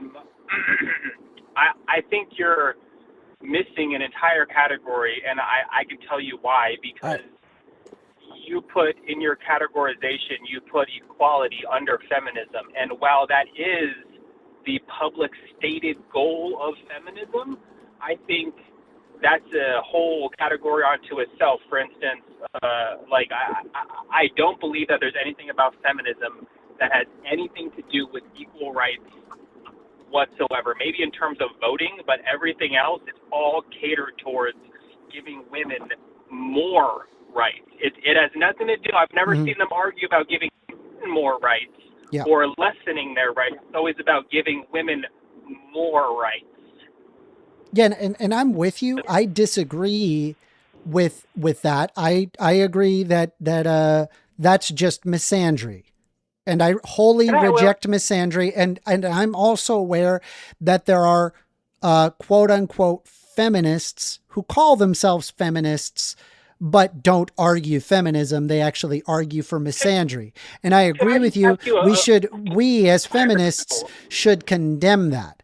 But my question is that if Andrew Wilson is against feminism, the advocacy of women's rights under the basis of the equality of the sexist, then there's only 2 other positions to hold.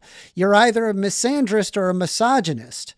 So what do you think that Andrew Wilson holds? I'm not missing a 4th category. I can expand upon that. First off, I think you are missing a category, and I think that category would be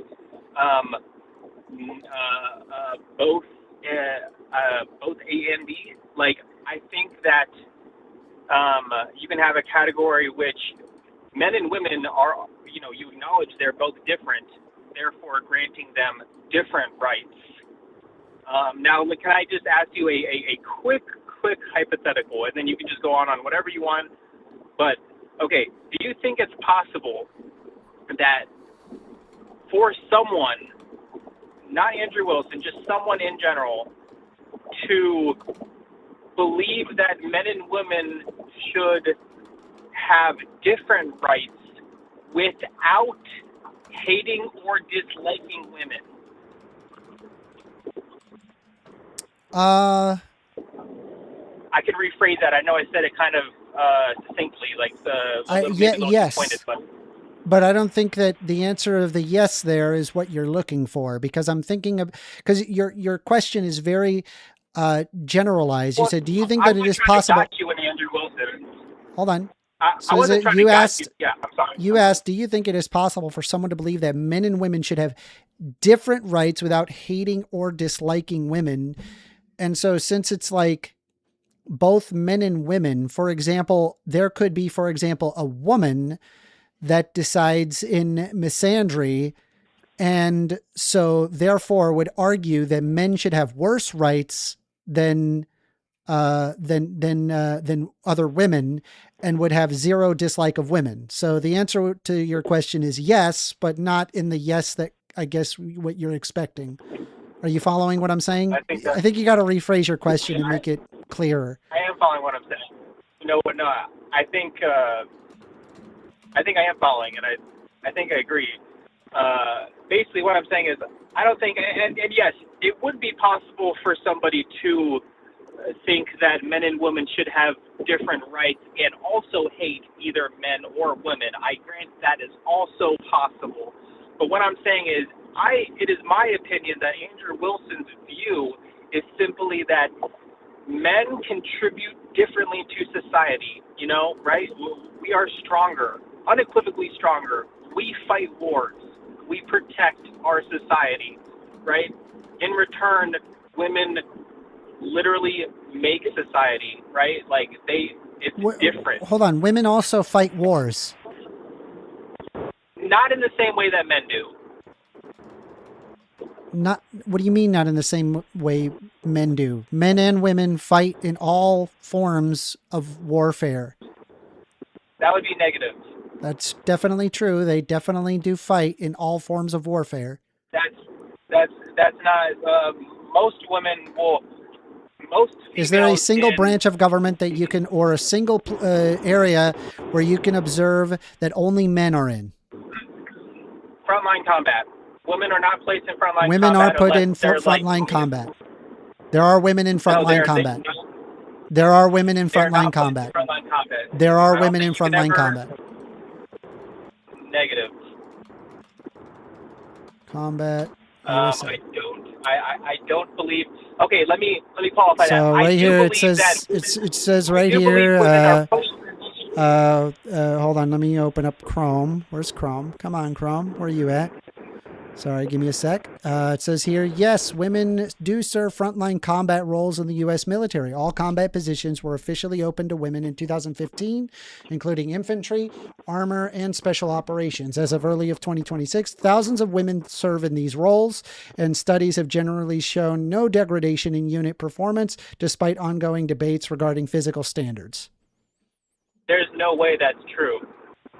Well, not all. Okay, I do realize that legally they are allowed to, and I grant you there are probably a few women who have been placed in those positions. All right, so I didn't want to get into this debate regarding the military and all this stuff. Really, what I wanted to go over is specifically with Andrew Wilson, right? So, if you are an anti-feminist, what?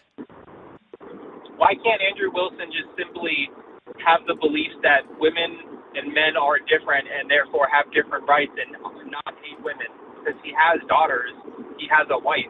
Well, I mean, I think in order to hold that position, you basically have to operate under the presumption that women are just simply inferior to that of men. In terms of physical strength, they're inferior. So there are women that are definitely stronger than both you and I. Is it in general that women are weaker than men? Yes. But with that being said, that doesn't mean like, therefore, that has a physical limitation problem, not an anti-woman perspective, right? So a woman can join frontline provided that they match the physical requirements to be able to do so. And so the problem is that Andrew Wilson consistently argues why that women and men are not equal, and women should actually have less rights than that of men. That's why he's an anti-feminist. That's why I believe he hates women.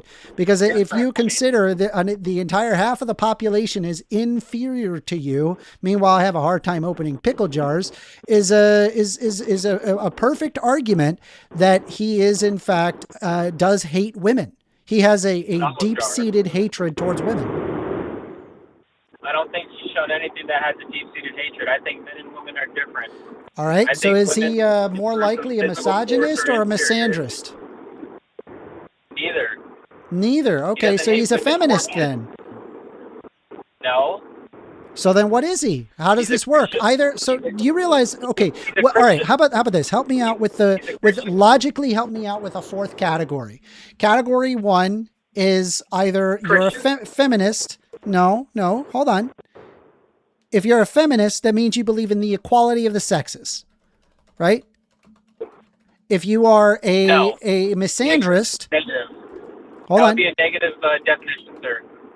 You literally argued you argued that it's the advocacy of women's rights on the basis of the equality of the sexes. I asked you that specific definition. You are now walking back on that definition after we have already agreed with it. I acknowledge that is your definition, and if you remember my previous that phone is call, that you 1000% agreed with my definition of feminism. No, I agree that was your definition, but that's not what I believe feminism to be. Well, so then what is feminism to you? The advocacy for more women's rights. I disagree with that. That's just that's called misandry. It's not. That's not feminism. Yes, it is. Feminism also argues for men's rights. Feminism also argues for men's rights. Hey, get this out of your head. Stop being in right-wing chudosphere. I'm asking you. Understand the position. Understand the position, not from a caricature cartoon level of red-haired feminist that's yelling, feminazi that's yelling at all the right-wing chuds on Twitter. I need you to understand the position of feminism as it actually is, not a caricature. Right, just like how I wouldn't look at a Christo-fascist as a representative model of Christianity. I'd probably just look at a regular Christian or a priest of some kind in a standard denomination, either Protestant or non-Protestant. I wouldn't need to go to somebody that wants to use guns to spread Christianity, right? That would be a caricature of the position. So when I'm referring to feminism, I'm referring to the equality of the sexes. So logically, from that standpoint, there's only 3 positions to hold. So there's either feminism, misandry, or misogyny. Okay? Feminist argues the equality of the sexes. Misandry argues that women are superior, and misogyny is where men are superior and deserve more rights. So I'm asking you: is there a fourth out of my definitions? Is there a fourth category? Can you imagine a fourth category out of that? Okay, go ahead. Yes, Christian ethics. Now, name one men's that has right absolutely nothing to do with the equality of rights of the sexes. That has zero to do with that. It does, because in Christian ethics, there is it is a strict rubric of how each sex should act. In Christian ethics, and also just FYI, the Bible doesn't say dick about this. By the way, FYI, this is something that was conjured out of the nonsense of Christo-fascists. It doesn't actually have a basis in the Bible. So now I'm going to ask you once again, okay, very simply, okay. So understanding. So you believe that there's a fourth one regarding rights where it is equal, one of them is greater, and one of them is less. So here, I'll tell you what. Let's draw it, okay? We'll draw it together so that way you understand. Name one men's rights that feminism. No. I'm making you realize that your argument doesn't make any sense. Your argument makes no sense. Your argument makes no sense. your argument doesn't make any sense. Logically speaking, it makes no sense. So here we go. Let's try it one more time. So let's say, right, we have, we're going to have three of these, right? We've got misandry, right? And The here, fourth let me make the option should calibri be smaller mentioned here. as deeper right. We're going to go 30, pick 30. Talking about. Let's see, 30 here. Okay, so then we got misandry here, and then we're going to have misogyny here. I'm probably spelling that wrong. And then we have feminism. Okay, here we go. Feminism. Okay, here we go. All right. So let's break it down. Okay. So, I can give you so four if I have categories, here not if I have here the misandry here, so we have men, women. Here we go. We're gonna have like a scale here, where there is like, the man one, and then here M, and then the W. Okay, that's the misandry one where men's rights are greater, where men's rights are greater, and then we have feminism, which advocates for the equality, right? So perfectly equal, as all things should be, right? How is So we got abortion the equal to men, men? we got the women, How is women and then having men. abortion equal to Okay, men? and then we have finally misogyny, which argues that men's rights are worth less than women's rights. Okay, so where is explain to me how we get to the fourth category of out of these three. Where does the Christianity lay here? Okay, Out of these men three, and women just have different rights. Now name one. okay, men's so rights when you say that they have different rights, which one has less rights? Men have less rights in terms of abortion because we have no abortion rights. So men have less right. Okay, so we're talking about I'm sorry. I think so basically you're saying women men have more less rights. in the judicial system. Men have less rights in the judicial system. Men can also get A abortions. man and woman get arrested for the same crime, the same time, working together. The man will get more time, hands down, than the woman. Period. Now, name one men's rights that feminists have pushed for. Quit evading. Actually, the child support argument is one of them that was pushed for 100%. Feminists don't push for it. Yeah, they do. Feminists don't Yes, they push do. for women Yes, they to have do. less rights Yes, they do. In terms of child support, what are you talking about? They do. Show me one article where a feminist has been like, you know what? We need less rights, women. We need less rights in for child support. Yeah. We want to lessen our So, rights. so right here, hey, calm down, crazy chud, calm down. Hey, crazy chud, calm down, crazy chud. Yeah, I'm telling you to calm down. You're freaking the hell out. So feminists often advocate for men's rights by tackling issues stemming from rigid gender roles, such as promoting paternity leave, combating male suicide, and reforming family courts to encourage shared custodies. These initiatives focus on dismantling patriarchy, which feminists argue limits men's emotional expression. Hey, Chud, calm down. Calm down, Chud. What are you talking about? Hey, Chud, calm down. I'm literally just, I had to turn you down because you seem to be completely incapable of having a discussion. But you could see right here, feminists advocate for men's rights by tackling issues stemming from rigid gender roles, such as promoting paternity leave, combating male suicide, and reforming family courts to encourage shared custody. The shared custody argument is a great example of feminists arguing for shared custody. These initiatives focus on dismantling patriarchy, which feminists argue limits men's emotional expression on parenting roles, advocating for true gender equality. Okay, now it's your turn to talk. No, that's not a men's rights. No. Men You were don't just care saying about that was men's rights, and now you're saying it's not. Are you okay? I'm fine, bro. You realize you're live on YouTube right now, right? That's correct. I'm live on YouTube. And people can hear you and watch you. Yep. Okay, I just want to make sure that you know, because I knew that when I was calling in. Okay. Now, how does Andrew Wilson hate women? How does any of this prove that I think Andrew if you are Wilson... an anti-feminist, you argue for the inequality of rights between men and women, which means that you literally believe that that whatever group you think is lesser, you believe that they are inferior, and I think you cannot hold that position without effectively hating women or hating men. I can argue that right now. Right? Like, for can argue example, that right now. let me ask you this, right? Let's say there's a feminist. Would you argue that right now? Let's say if there's a feminist, for example, and the feminist constantly rails on men and wants to have less rights for men, right? Would you say that feminist hates men? Andrew Wilson only believes that about women.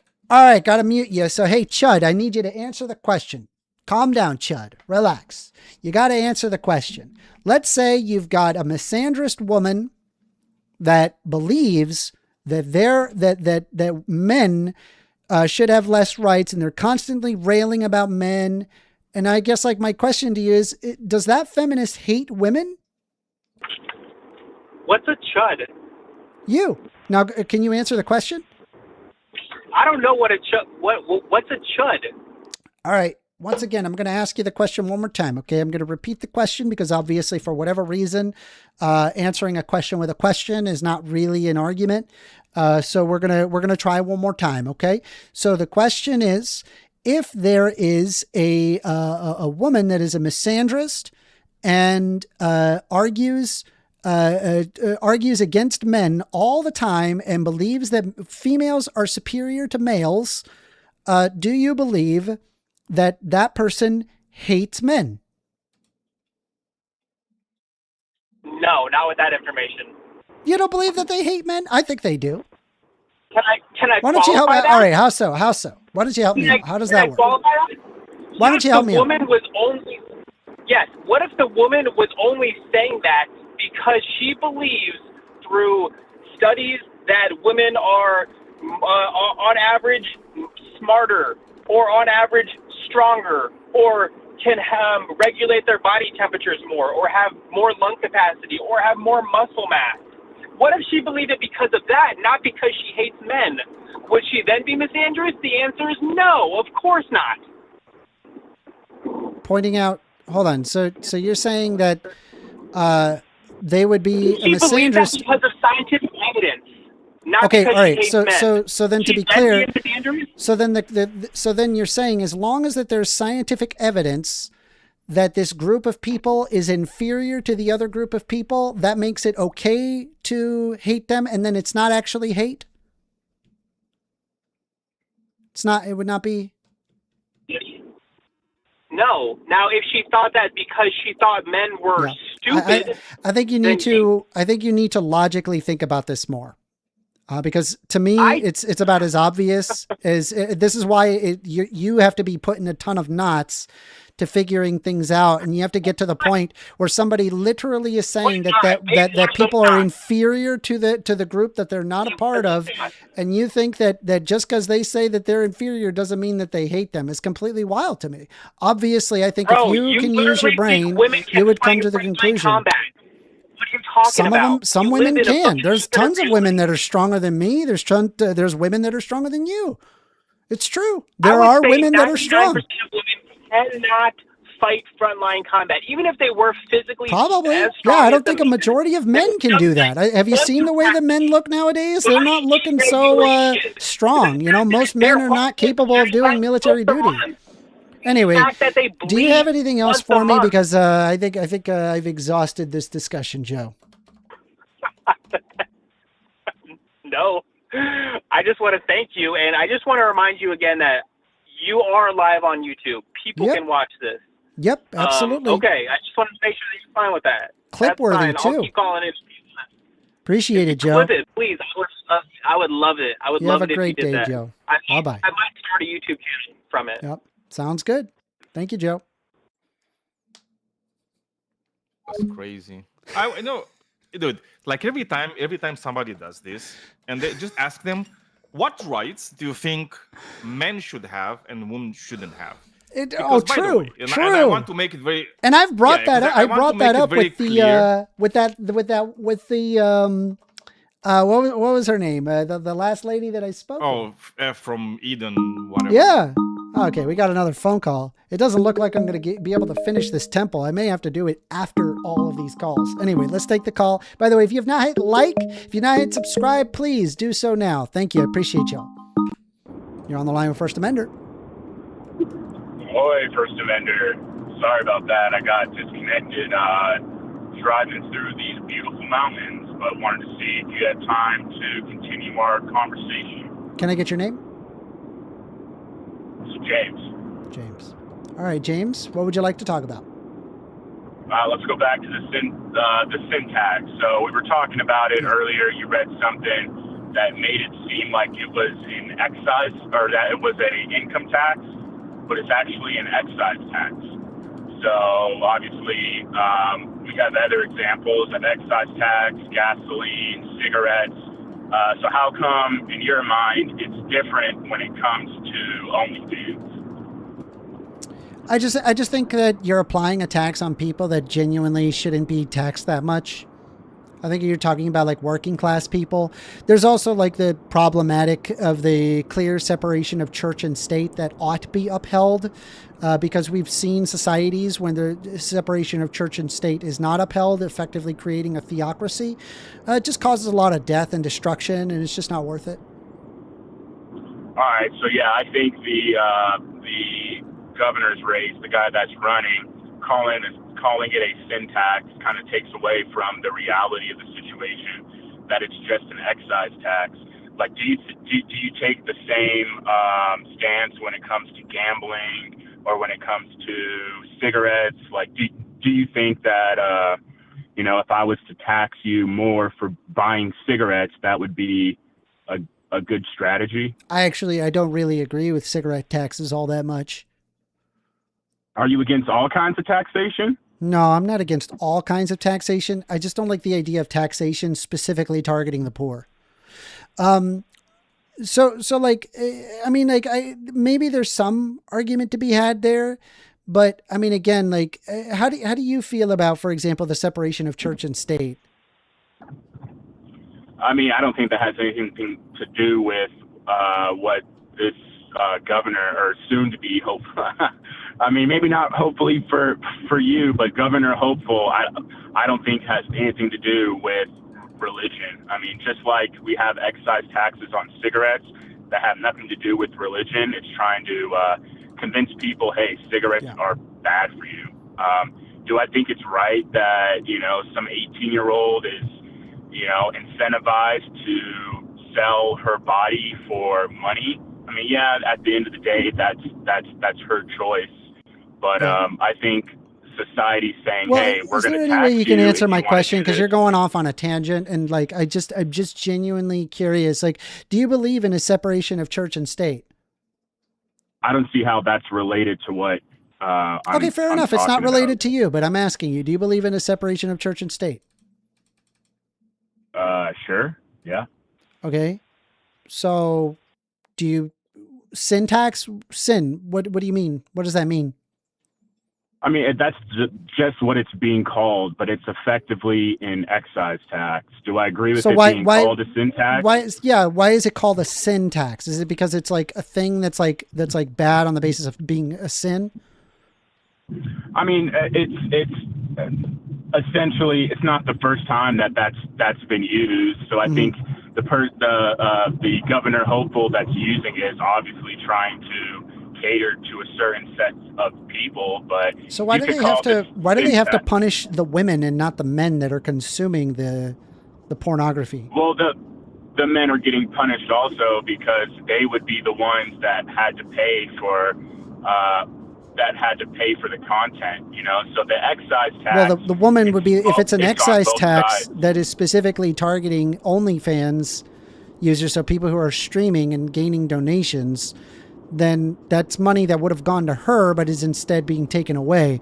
Why is the woman being targeted when the men could be targeted, I guess? Well, the men are targeted. So when you go to OnlyFans and you buy a subscription, because OnlyFans is offering a service for your money, it's not considered a donation anymore, because you're saying, hey, I'll exchange your $10 for pictures of my feet, you know, that's not a donation. Yeah, I mean, like, that's I just exchanging money for a service. I don't think that we need to have a tax for that. I really don't. I just think Right. I just think So it's I'm saying I think that like adult content work will happen one way or another. Either it's going to happen above board or it's going to happen below board. You introduce something like a sin tax, then people will just kind of go underground with it and then not have to pay it, and it would end up actually making society worse than the fact if they're like on OnlyFans. And let's face it, we're not going to really get rid of like, what is it, the oldest profession in the book ever. Right, but you could definitely And a sin tax monetize isn't on going it to like we did to marijuana. a sin tax isn't going to reduce it at all, you know. Right, but I mean, you could do the same thing like you did to marijuana, and look, like Colorado, you know, like part of the marijuana sales goes back to schools. I don't know how much, but I mean, you could incentivize having a tax on it to say, all right, people shouldn't do this, and all you end up doing is actually realizing, hey, actually there was a lot of money in this. And I think what you can kind of look at it like is these are vices, you know. So if you want to buy a pack of cigarettes in New York City, well, you're going to pay maybe $15 for the pack versus if you buy that pack in Utah, you're paying $6 for it, you know. I mean, the difference is that like there's no like when it comes to like the quote unquote OnlyFans, there's no physical product. So it's not like that you can just like have like an in-state point of sale reference. I think like what would end up happening is that people would just move to another state and then provide services. Like I just don't see how you could viably even enforce this. Like, well, I don't even think you would have to move out of Florida. All you would have to do is register a business in Georgia, for example, and then you're good to go. And just record out of Florida. So how it would theoretically work is, so because these content creators are using OnlyFans as the platform, you know, OnlyFans. And then also, how do you restrict only OnlyFans? That can't be legally correct. Where are you like that would be a really like I'm not aware of any law where it's like, hey, this particular company, we're going to have a tax on that company. Well, no. So that goes right back to the excise tax. So because you have to process a payment, they're technically considered as like a. It's also not it's not even an excise tax. You're reading that it's an excise tax. I'm not sure where you're getting that. It's actually a personal income tax. And just so you're aware, and the Florida Constitution prohibits personal income taxes. So I'm not sure where you're getting that. That's why your AI thing wouldn't. Is wrong because it couldn't be an income tax. It would have to be an excise tax that's made at the point of sale, much like cigarettes, marijuana, alcohol. I mean, these are like sugar tax. You know what I'm saying? Like in order to, that was what I was trying to say earlier. There's another tax, sugar tax. I mean, when you buy soft drinks, the pink tax, so called. You know, so. There is a way. I mean, I'm against that as well. That money. But those are private. That has more to do with private corporations that are making money off of making things pink, not actually the actual government that says, "Hey, we're going to implement a quote unquote pink tax."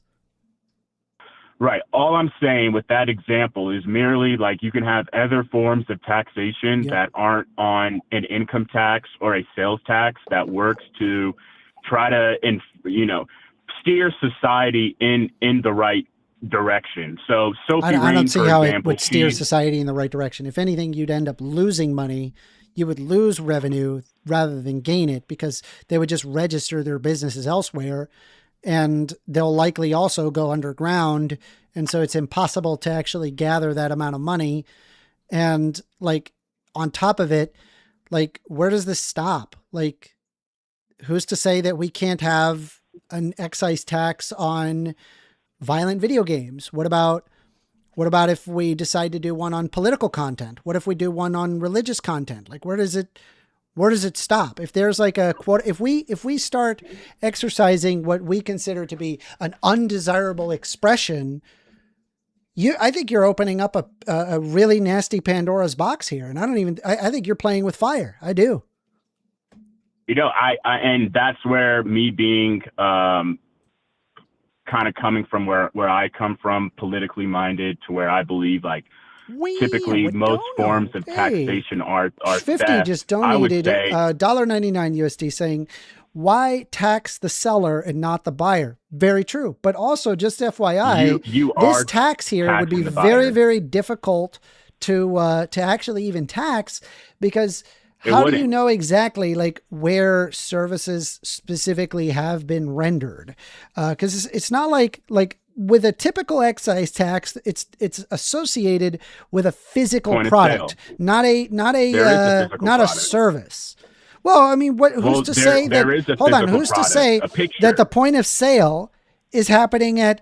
Oh, I just donated because I like her, and then they provide something because I like her, not me paying directly. How would you legally be able to get around that? And secondly, oh, this girl actually, despite the fact that she's streaming out of Florida, actually has her business throughout Georgia. So the excise tax or whatever income tax that you're trying to apply wouldn't even work.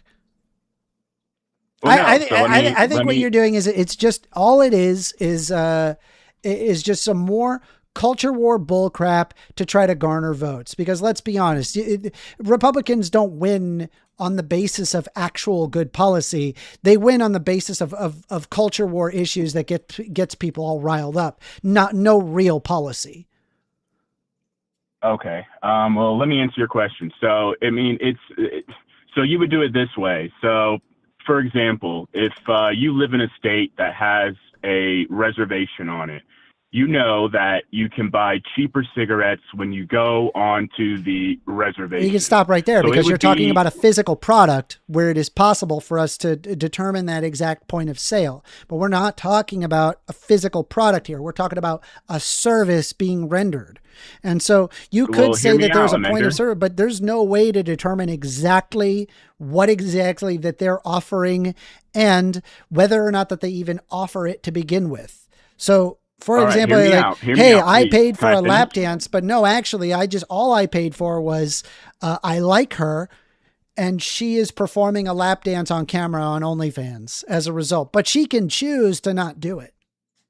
Do you see how Okay, it's like hear me it out. muddies up So- the waters? It's very difficult to do. Whereas the cigarettes, it's like you got a physical, hey, this exchange one hand to another, ownership has been moved. We know that we can tax on that basis. All right, hear me out. So how it would work is, I'm not sure. Before I go on, do you have any experience with OnlyFans? Have you ever looked at I don't how go the on model OnlyFans, works? no. All right, so check it out. Here's how it typically works. You have a content creator on OnlyFans who has different Do you services. have They experience with offer different- OnlyFans? I mean, anyone who has done any bit of research can look at any kind of Hold subscription on. Do model. you have any experience with OnlyFans? Just as far as looking up how this business structure works. So, Craig Jones, for So you example, like you're looked not up into jujitsu. OnlyFans and how the business structure works, but you didn't. You've never used OnlyFans? Well, it works the same way with any subscription service that you typically have. So these OnlyFans Can you just like answer my creators, question? Do you have any experience with OnlyFans? I'm not asking like if you've read about OnlyFans. Have you used OnlyFans? I have not personally paid money on OnlyFans, but I know how the subscription model works. No, that's not what I So asked. Have you it's- used OnlyFans? I'm not asking if you paid money. Have you used OnlyFans? I have not used OnlyFans, no. But I So know I'm that pouring I myself a drink. subscribe to your program, and you have different tiers to your memberships, do you not? I sure do. Are you looking for a lappy? Okay, so since you have different tiers to your membership, each different tier is expected to get some kind of return in their, money for your service, correct? Otherwise, why would you have tiers, right? So I'm expected, if I pay $10 Daniel, I didn't every even month get a to chuckle out of that. What the hell? That was funny. He's not an OnlyFans. That was hilarious. We're not really. I'm trying to follow, but you're cutting me off here and ruining my train of thought. So I'm trying to answer your question. So there's different tiers on OnlyFans. So you could be the bottom tier, pay $5 a month, and you get one free picture. Maybe you get to comment on a live stream. And then people that have, maybe you're a $20 membership, you get direct contact with me. You get to message me. You get live videos with your name in it. So let's not be dumb here. Like, there is an exchange of services.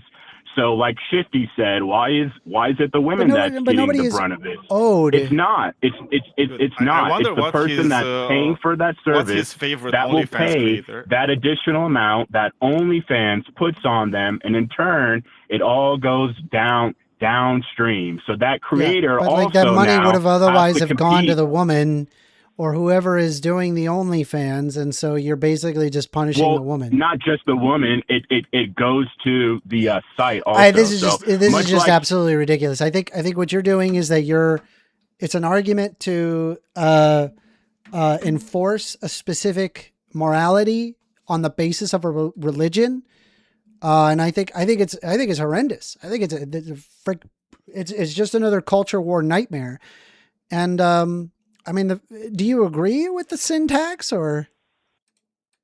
I mean, and that's kind of partially why I wanted to call. So like, I disagree that you can simplify it as it's just people that are religious that care about it, because we have the same thing again. Man, wow, not answering my question. Do you agree with the syntax? I don't know if I agree. I disagree that it's taxation, and I'm against taxation, but I also think that it's a tactic that's used to incentivize people not to do something. I think there's all sorts of things that we harmful could do to help society. benefit people, that it doesn't have to be this ridiculous culture war nonsense. Anyway, well, you haven't that's all I've articulated got. how it's. You don't. You haven't. I articulated definitely how it's articulated very clearly why it's total nonsense.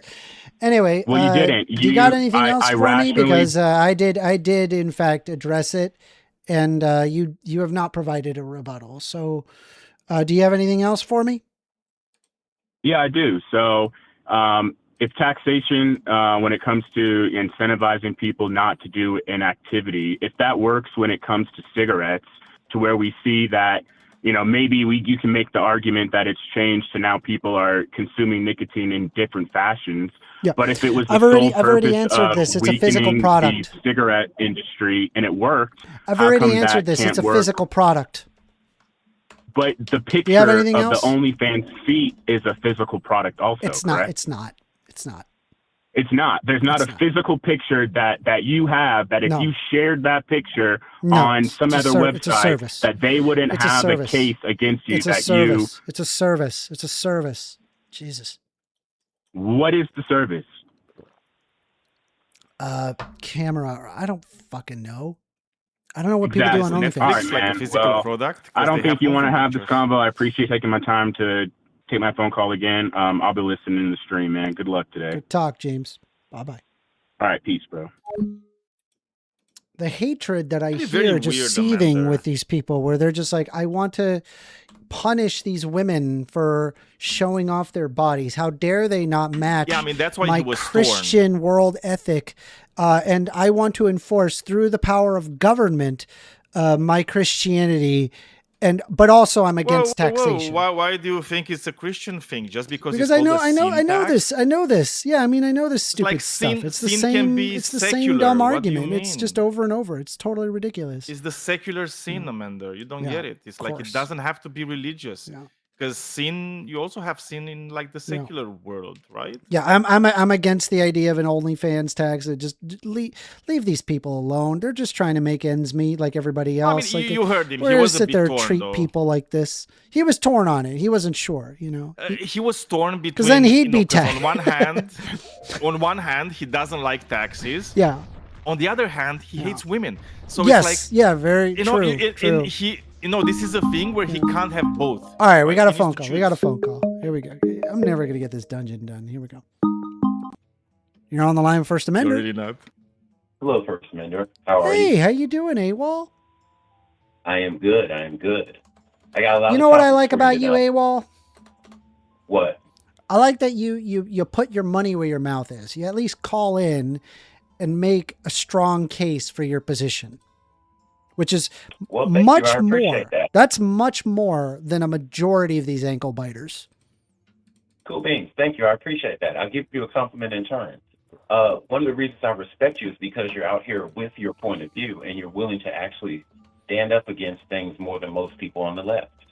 I appreciate that. All right. Well, enough of that nice stuff. Let's get into it. All right. I think that to start off, I think that you owe James. Is it James from Modern MDD? Yeah. All right. I think you owe James an apology. Okay. And the reason I say that is because you made several accusations about him being biased towards you as a debater. And what I noticed was that when he was talking to you, none of his points were against your debate topics at all. The only thing he called you out on was your conduct and how you were treating the audience. And he was also giving you advice that it wasn't helpful to you. But that's not him being biased towards you as a left winger, right? I disagree. Okay, well, again, if you're all right, I could understand if he said, I don't like your point of view on this debate. But what he called out was your behavior because you were antagonizing people, and he was saying that, hey, you're being extra rude. How is that a left or a right-wing thing? Isn't that just conduct during the debate? If I'm being antagonistic, then you don't need to point that out as a moderator. You're a moderator. You're just there to address the debate and the arguments, not engage with it yourself in a negative way to whoever it is that you're applying here. Joe Pio has donated $2 USD saying, opening a can of cool beans, AWOL. Thank you, Joe. Appreciate you. Well, 1stAmender, let's just put it this way. Let's say that you're the moderator of the debate. And it's, let's just say that you're moderating the debate. And it's Andrew Wilson versus, let's pick Irma. Fair enough? Okay. You know how he talks to people. Do you think that you being a moderator would not bring up anything about how he was speaking to her? I used to moderate, and I have been largely silent. The only instances where I'm not silent is in instances of interruption. Well, now, sir, just right there is a good example. You know you was interrupting all over the place, right? Yes. Okay, just as long as you acknowledge it. But, okay, that's fine. I just think you should apologize to him because I thought it was a little bit out of left field. I don't think but so. But on that same topic, you were kind of heated last time we talked. Mm-hmm. And we were talking about the left. And I was bringing up the point that I feel like there are not a lot of powerful left-wingers because they have the same attitude as you, which is to just pull back instead of confronting people. And that doesn't help grow their channels. You yourself, since you do the great unbanning, your channel has actually been rising. You have noticed you're getting more subscribers every day, right? I mean, it's so from unbanning people I don't think that actually resulted in any difference. I've been looking at the metrics pretty closely, and I have my metrics are very detailed. And I did not notice any change. Though with that being said, I'm just going to be honest with you in terms of like overall, like my outlook on things. I feel like I reserve the right to ban certain people. I don't actually owe people my time. And I think if somebody is just being overtly antagonistic pretty much forever and is just there, like, just for example, there was somebody just now that had to open up 5 separate accounts to chide me rather than just call in. Are you talking about Jack Attack? Yeah. Oh, okay, fair enough. Yeah, well, like I'm not going to tolerate it. I'm just gonna get rid of them. You know, if they could show some level of gumption, and actually call in and defend their position, then I'd be glad to unban them. But they don't have that. So that's where I'm at. Fair enough. Okay, well, two things. Number one, whenever I get on you about banning someone, I only bring it up when it's something that's over the top. If someone's being a troll, I've agreed with you. But I don't think that someone having an opposite point of view of you should be one of the reasons they get banned. That's all that I was talking about with that. Couldn't agree with you now, more. You were talking about, okay. Now, you were talking about how you looked at your YouTube channel's growth. I challenge you, not now, of course. Look at your channel's growth from the time where you did that unbanning and notice that, here's the thing. You normally get at least 2 subscribers, maybe 3 every show now. Well, right? Once you get higher and higher numbers, it tends to result that, it's an exponential tool. But I could pull up specifically the exact moment. Here, we'll go over it, okay? Because I have it, and I don't mind sharing this stuff with y'all. So I'm gonna share it for everybody to see, okay? So just hang tight. Okay. So I'm gonna pull up my Chrome. And what I'm going to do is we're going to open up the community tab. For those that are not aware, check out the community tab. It's pretty cool. You could see some kind of stuff on the side that's fun and stuff that I'm talking about or thinking about. Okay. So roughly about a month ago, it said 1 month ago, it said unbanned everyone last stream. You're welcome. Now be nice. Okay. And that was 1 month ago. And so if we look at if we could pull up our Social Blade, for example, and just type in 1stAmender on Social Blade. Let's take a look. Is this the full thing? Hold on. This is the weekly gained views weekly. You could see largely from a month ago, pretty much no change, just steady growth. See? No change, steady growth. Yeah, just steady growth. No difference. Well, the only difference is I didn't have to deal with all of the just people trolling and wasting my time. Okay, but sir, what I'm saying is before that ban, you weren't having that steady growth like that. Yeah, I was. You could see prior steady growth, steady growth, steady growth, steady growth, and just steady growth throughout. Looks like that there was a small area here between March 9th and March 16th that I didn't get any growth, but other than that, growth. All right, cool beans. That one isn't that important to me, but also remember, we're only having this conversation because you were on Modern Day Debate. Mm-hmm. And I liked some of the points you made, so I decided to watch you, which other people do too. Mm-hmm. So I think that when you discount how much ground you can gain from Modern Day Debate, I think you're hurting yourself. So the people from Modern Day Debate already know I exist. I've been on multiple of the streams. No, and that's on average, that's a bad example. 1stAmender. Not everybody who comes into Modern Day Debate is there every time. So that it's always someone's first time seeing you. And if you keep that in mind, if my first time seeing you, you're screaming and yelling and cussing out some woman who's just smiling at you, my impression of you is probably not going to be very good. Yeah, so on average, I get about maybe 5 or 6 subscribers from Modern Day Debate per time I show up, which is not bad, but it's also it's not a lot either. It's mostly far right wingers that that are watching Modern Day Debate.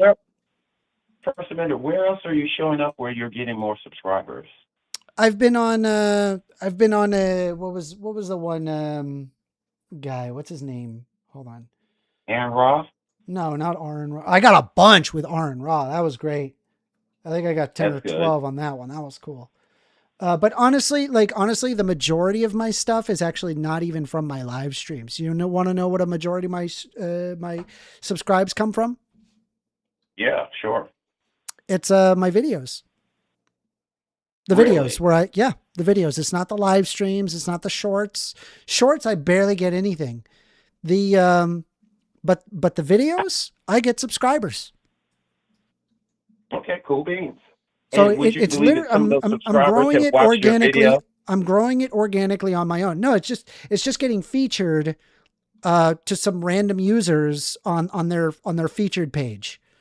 And they click my video and they like what I have to say. They subscribe. Okay. Well, back to our initial subject. First, why do you think that there are more right-wing platforms to go on than left? So I think that there's like a top down to this that's happening that I can observe. Maybe it's a little bit conspiracy brained, but hear me out.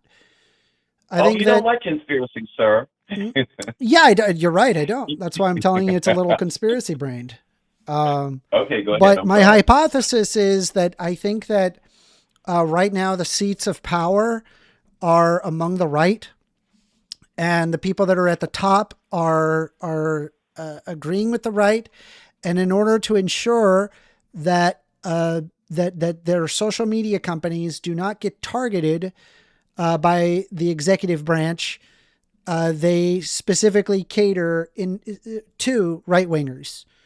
For example, I think prior to Trump getting elected, the right-wing manosphere stuff just wasn't being monetized at all. If anything, it was being actively suppressed. And then only until after the Trump administration, what are we talking about? Only until after the Trump administration that all of a sudden now the right-wing provocateurs are the ones that show up top, and left-wing streamers get pushed down. So I think as of right now, I think it is a push specifically by the executive branch, all from the top echelons of government, pressuring tech companies so that and the tech companies placate to it, knowing that the legal pressure would be too much. Okay. Well, first Amender, you literally just said yourself that the manosphere was being suppressed. Is that a good thing? Yes. It's a good. Okay. Wait. Stop. My God, dog. Okay. If the manosphere, what do you think the manosphere represents to you? I'm curious. What do you think it is? The manosphere. I think it's like right-wing incels that look at women as inferior to them. They reject concepts such as feminism. They push for traditional gender norms, and push against basic civil rights that have been fought for since the 20th century, and have progressed in women receiving more rights. And it is a push against that because of a genuine hatred of not getting laid. Jesus Christ. Now, First Amender, I'm just curious, like, what rights are the manosphere advocated against for women? The right to vote. And why is that a manosphere issue? Because they feel that women need to stay in the kitchen and make their husband a sandwich. I'm sorry, I must not be asking. I'm not asking the question correctly. Who in the manosphere says that women shouldn't vote? Just give me a particular person. The lady that I debated. She's in the manosphere to you? Yep. She even have a hashtag MGTOW all over her stuff. Okay, I think I see what the problem here is. Do you remember earlier when you were talking about feminism, and you were saying that feminism itself is a good goal, right? But we should ignore the crazy pink hairs and the gigantic ox nose ring types because they don't represent feminism. Is that accurate? So having pink hair or an oxtail, I know what you're saying. You're creating the caricature. I'm specifically, if you want, like what I mean by that, what I'm referring to is misandrists. I am fervently against misandrists in the same way. Well, yeah, hold on. Yeah. But here's the thing. A person with pink hair may not be a misandrist, and a person with an oxtail nose may not be a misandrist. So what I specifically am referring to, and by the way, a misandrist could look totally normal. Okay. So I'm not against oxtail hair. I'm not against or ox nose rings, and I'm not against, pink hair. The point that I'm concerned about specifically is where they feel that men should be inferior to women in the same way of women being inferior to men. I reject both of these premises as illogical and actually makes life worse for everybody, not just the person that they are pushing down, but they themselves, because there's a huge opportunity cost that is lost when you push the other group down. And so I argue for feminism, which is the equality of those things. And so if somebody calls themselves a feminist but actually is a misandrist, I say they're not a feminist. So that's the definition that I operate on. All right. So what I say to you is that if someone is within the manosphere and they don't believe the issues that you're giving out, then maybe they're that offshoot. Why does feminism, why do you grant them grace, but you don't grant that same grace to the manosphere? Like, not everybody within a sphere thinks the same way. And there's always going to be, excuse me for a second, there's always going to be the crazier offshoots, and especially the louder people who get more attention. Like, Andrew Wilson gets called red pill and manosphere all the time. And he's not. He said 100 times he's not associated with it like that. But he still gets lumped in with it. So if someone tells you that... Well, considering the fact that he goes on manosphere podcasts all the time and is known for arguing against women, then yeah, I think it's fair to say he's part of the manosphere. So what makes you part of the manosphere is even discussing things with them. Let me pull this up. Wait, well, while you're pulling that up, I have a quick thing for you. Because, again, this is one of those things where you're kind of talking, but you don't know. Many times, Andrew Wilson has been on the Fresh and Fit podcast. And him and Myron and the other host, I always forget his name because he has no talent, but they get into heated debates because his view of how men should date is completely opposite of the entire manosphere for the most part. All right. Well, so just Clear for fun, distinction like, between the two. yeah, so just for fun, like, I understand you're applying this distinction. I mean, I'm just pulling up, this is once again just the Chrome AI overview, where I said, is Andrew Wilson part of the manosphere? The answer is yes. Andrew Wilson is considered a prominent figure within the manosphere, a collection of websites, blogs, and forums promoting masculinity, often anti-feminist or red pill viewpoints. He's recognized in blood sports debater and commentator who frequently appears on platforms like the Whatever Podcast, Fresh and Fit, and his own channel, The Crucible. So yeah, he's a part of the manosphere. Well, okay. Now, I'm a little bit disappointed in you because, number one, you know AI overview really isn't infallible, right? I agree. Okay.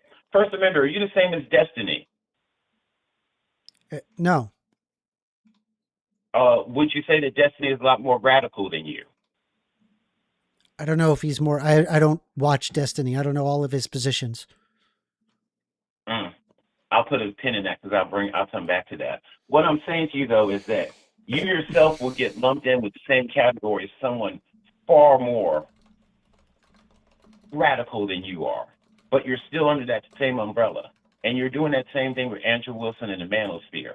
And I think that when you look at that AI overview, I think that the manosphere gets the wrong idea. Like, you have a problem with them going their own way? Yeah, I do. So men don't have the choice to stop dating? So, okay, in and of itself, I remember when I first looked at men going their own way, because I considered myself that, right? Because when I thought of it initially, I was like, oh, men go in their own way. It just means that men reject the idea that they have to date, that they have to look for somebody, they have to find it. They could just do whatever they want. They pull themselves out. And I'm very much like that, right? Like I don't follow what other people tell me to do. I like to do what I like to do. And if somebody wants to follow along with me, unless you read it in something. Hold on, let me finish. If somebody wants to follow along with me, they can. And so then I was like, all right, let's look up this MGTOW stuff, right? Let's see what it's all about. But what I found is that it is a highly anti-feminist, very, very antagonistic towards women, so much so that they're even a part that the Anti-Defamation League has called them out. So under that basis, I was like, okay, this is not my movement. My movement, even though I go my own way, I don't recognize myself to be a part of MGTOW because of its severe misogynist viewpoints and its hatred, very clear hatred towards women. See, that's the problem. You say things like very clear hatred of women. How can you prove that?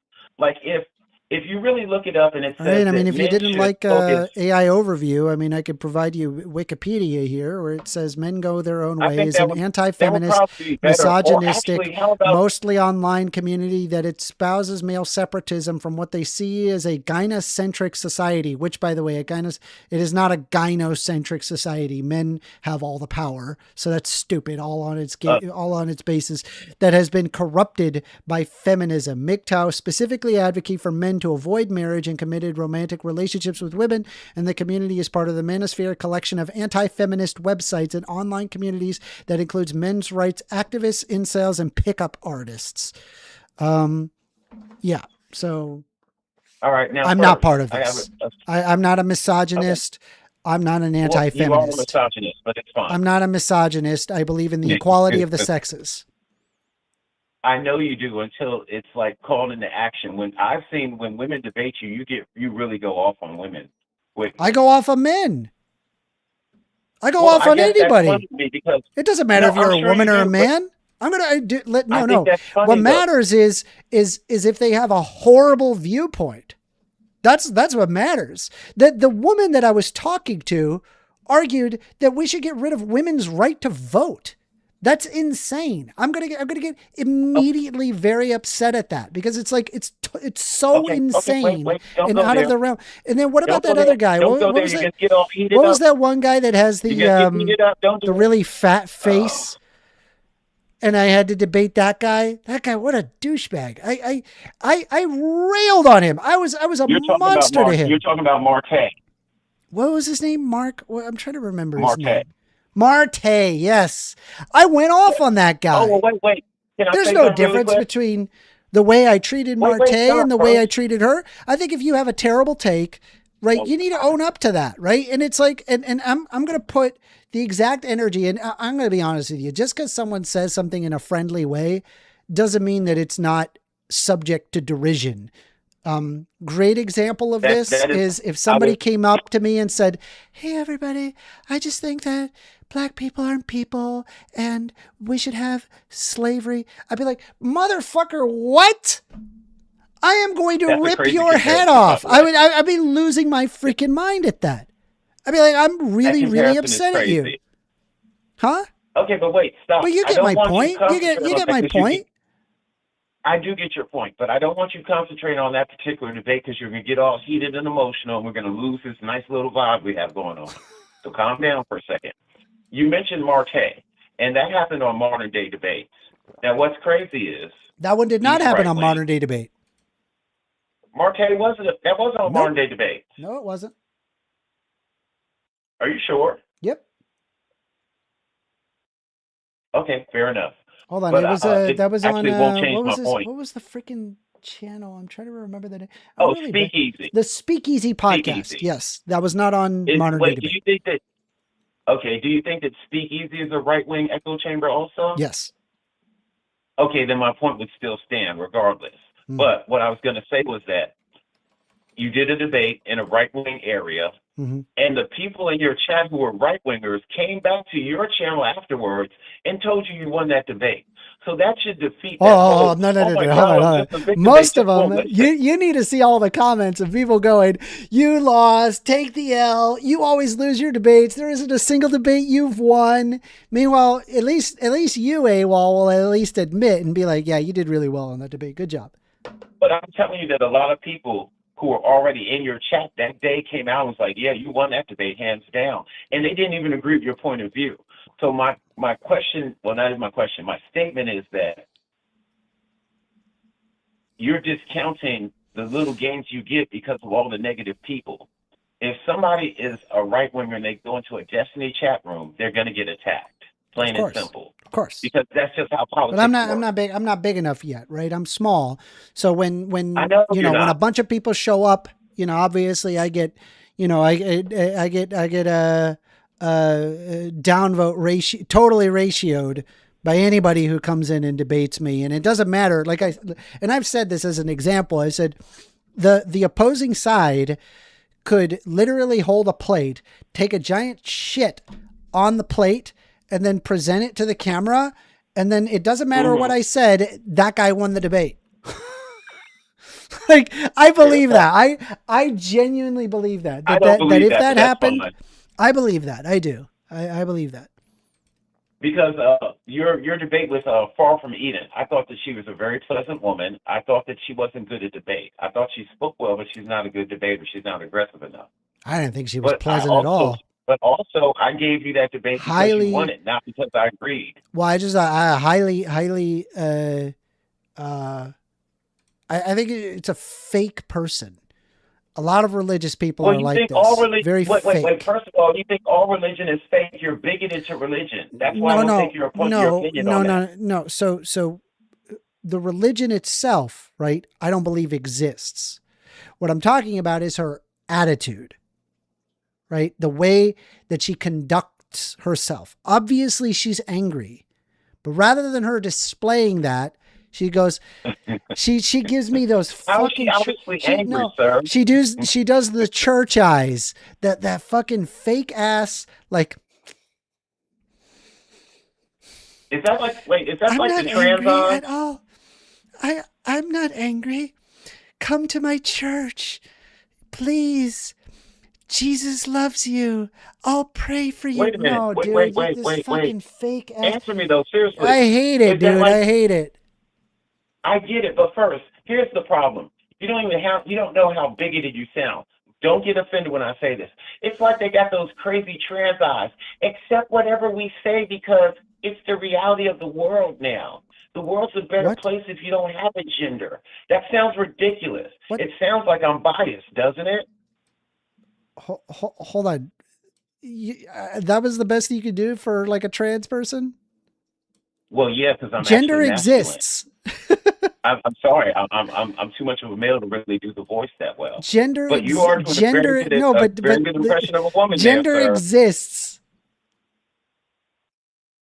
I didn't say gender didn't. The point. Oh my God. The example I was giving you was that you sound biased when you talk about religion. The same way someone. Yeah, I am biased. I am biased when it comes to religion because religion is all BS. Then that's what I said. And you're bigoted.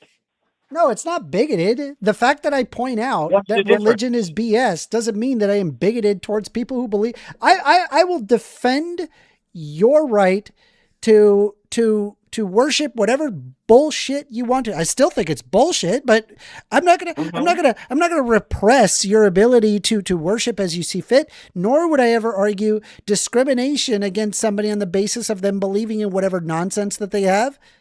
Do you understand? You know what? I agree with you 100%. I even agree with the separation of church and state. Okay, but first, I agree with you on that. But again, if I let's take the GameStop person for an example. Yeah, I believe that they can consider themselves whatever they want to be. That doesn't mean that I believe that that's a woman. Okay? But it's the same principle that you're saying. If you could acknowledge the concept of gender and how it's malleable, and by the way, it's not an ideology; it's a discovery. I didn't say ideology. I just want to let you know. I just want to really drill that in. Ideology? I know you didn't say it. Like you, I'm preempting the argument. I'm preempting my position. What? You're not going to get that argument from me because unlike you, remember how you said you don't use the R slur and it was only like a week ago? It's been a couple of weeks since I used ideology and trans because you and a bunch of people in your Discord were yelling at me. It's not an ideology, AWOL. It's not an ideology. Correct. And I gave the caveat. I said, okay, I'll call it a movement from now on. No, it's not a movement either. Is gravity, let me ask you this, right? Is gravity a movement? It's not a movement. How is it not a movement, sir? Is gravity a movement? I'm saying that trans people don't say it's a trans movement. Is electricity a movement? Well, actually, electricity does move. No. I'm saying specifically, like socially speaking, not that it physically does work. Oh my God! I'm asking, is there a group of people that are like, yeah, we're pro electricity, and then there's another group of people that says, no, electricity doesn't exist. 1stAmender. Have you ever I'm heard saying any like trans a people? phenomenon. The phenomenon is not a movement. It just exists as is. Okay, first, Right? okay, So First gender, Amendment. accepting gender Oh my God. and how it is malleable from sex, that is not a movement. Right? It's just a Okay. discovery. We discovered that gender is malleable. Yes, discovery is incredible. First Amender. Yes. Are you going to sit here and tell me you have never heard any trans person say the trans movement? You've never heard any trans people actually call it the trans movement. I reject that it's a movement. If they said give that a it, fuck I would what you tell reject. them Have that you it's not a heard movement. trans It's not a people movement. say that? A Yes or no, discovery is sir? not a movement. Sure, I'm sure some do. I disagree with that. I Okay, disagree then with that framing. Wait, stop. You're berating me for saying trans movement when trans people say trans movement. Do you hear how crazy that is? I'm sorry, repeat that again? You are berating me for saying trans movement while Yes. trans people themselves say trans movement. Wait, hold You on. should be I said berating that I would them then criticize because they're the them. ones putting out misinformation. Yeah, well, it's not a right? movement. It's not a movement. I'm sorry. Gender is not Well, a then movement. you should tell them that. Gender is a discovery. It's not a movement. Yeah, okay. All right, let's move on to something else. 'cause I had Not a okay. couple That's what of it these- is.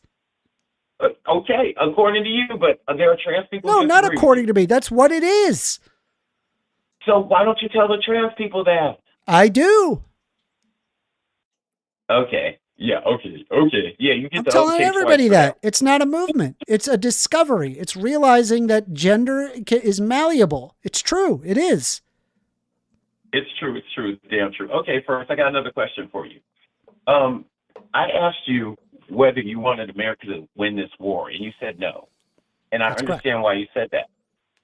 But what does that look like if we lose this war? What are the repercussions on America?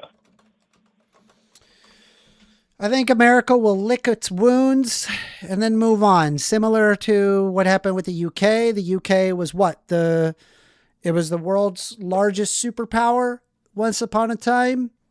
Then it fell out, and then it stopped being the world's largest superpower. They stopped being able to push their weight around and treat people like garbage. And the world got better as a result. That's what I think needs to happen. Wow. So wait a minute. You want us to lose our spot as the world superpower? Say what? You want us to lose our spot as the world superpower? Not only do I want it to happen, I think it would be better for society, but also it's Christ. inevitable with or without our desire for it to happen. Oh my God. Can I get a USA in the chat? Because this man wants to destroy our You already whole got it country. from This Joe is Pio crazy. way before. I don't want to destroy the country. Listen, the UK continued. Well, First Amendment- Stop wait, for a wait, second. stop. Stop for a Your second. logic. Stop. The Okay, go UK ahead. continued Go ahead. to the UK continued to exist just fine after they stopped being the world superpower. The UK was fine. The citizens of the UK were fine. It kept on moving. The only difference was they stopped being able to subjugate people from overseas. And so Okay. I'm having the Now, same for- exact agreement that we need to stop subjugating the people of the overseas. And sometimes I think that requires the United States to not be the world leading superpower. Okay, fair enough. Can I ask my question? Sure. All right. So first, many times you've brought up how much the United States has destabilized other countries. You've talked about how many people across the world hate the United States. You agree with that, right? Yep. Okay. Now, this is a test of your logic because if we were to lose the war, and then we slip down from the main world power, wouldn't our enemies be able to destroy us? I mean, wouldn't that give them much more power to destroy us if you acknowledge they're out there? No. How does that logic work, sir? We're the most powerful, and we have a ton of enemies. Because we have and a- then you say we go down. Let me finish, please. Let me finish. If we go down from being the world superpower and we drop a couple levels and we have all these enemies, how does it not logically follow that we'll be in a worse situation? And the same reason that the UK didn't fall.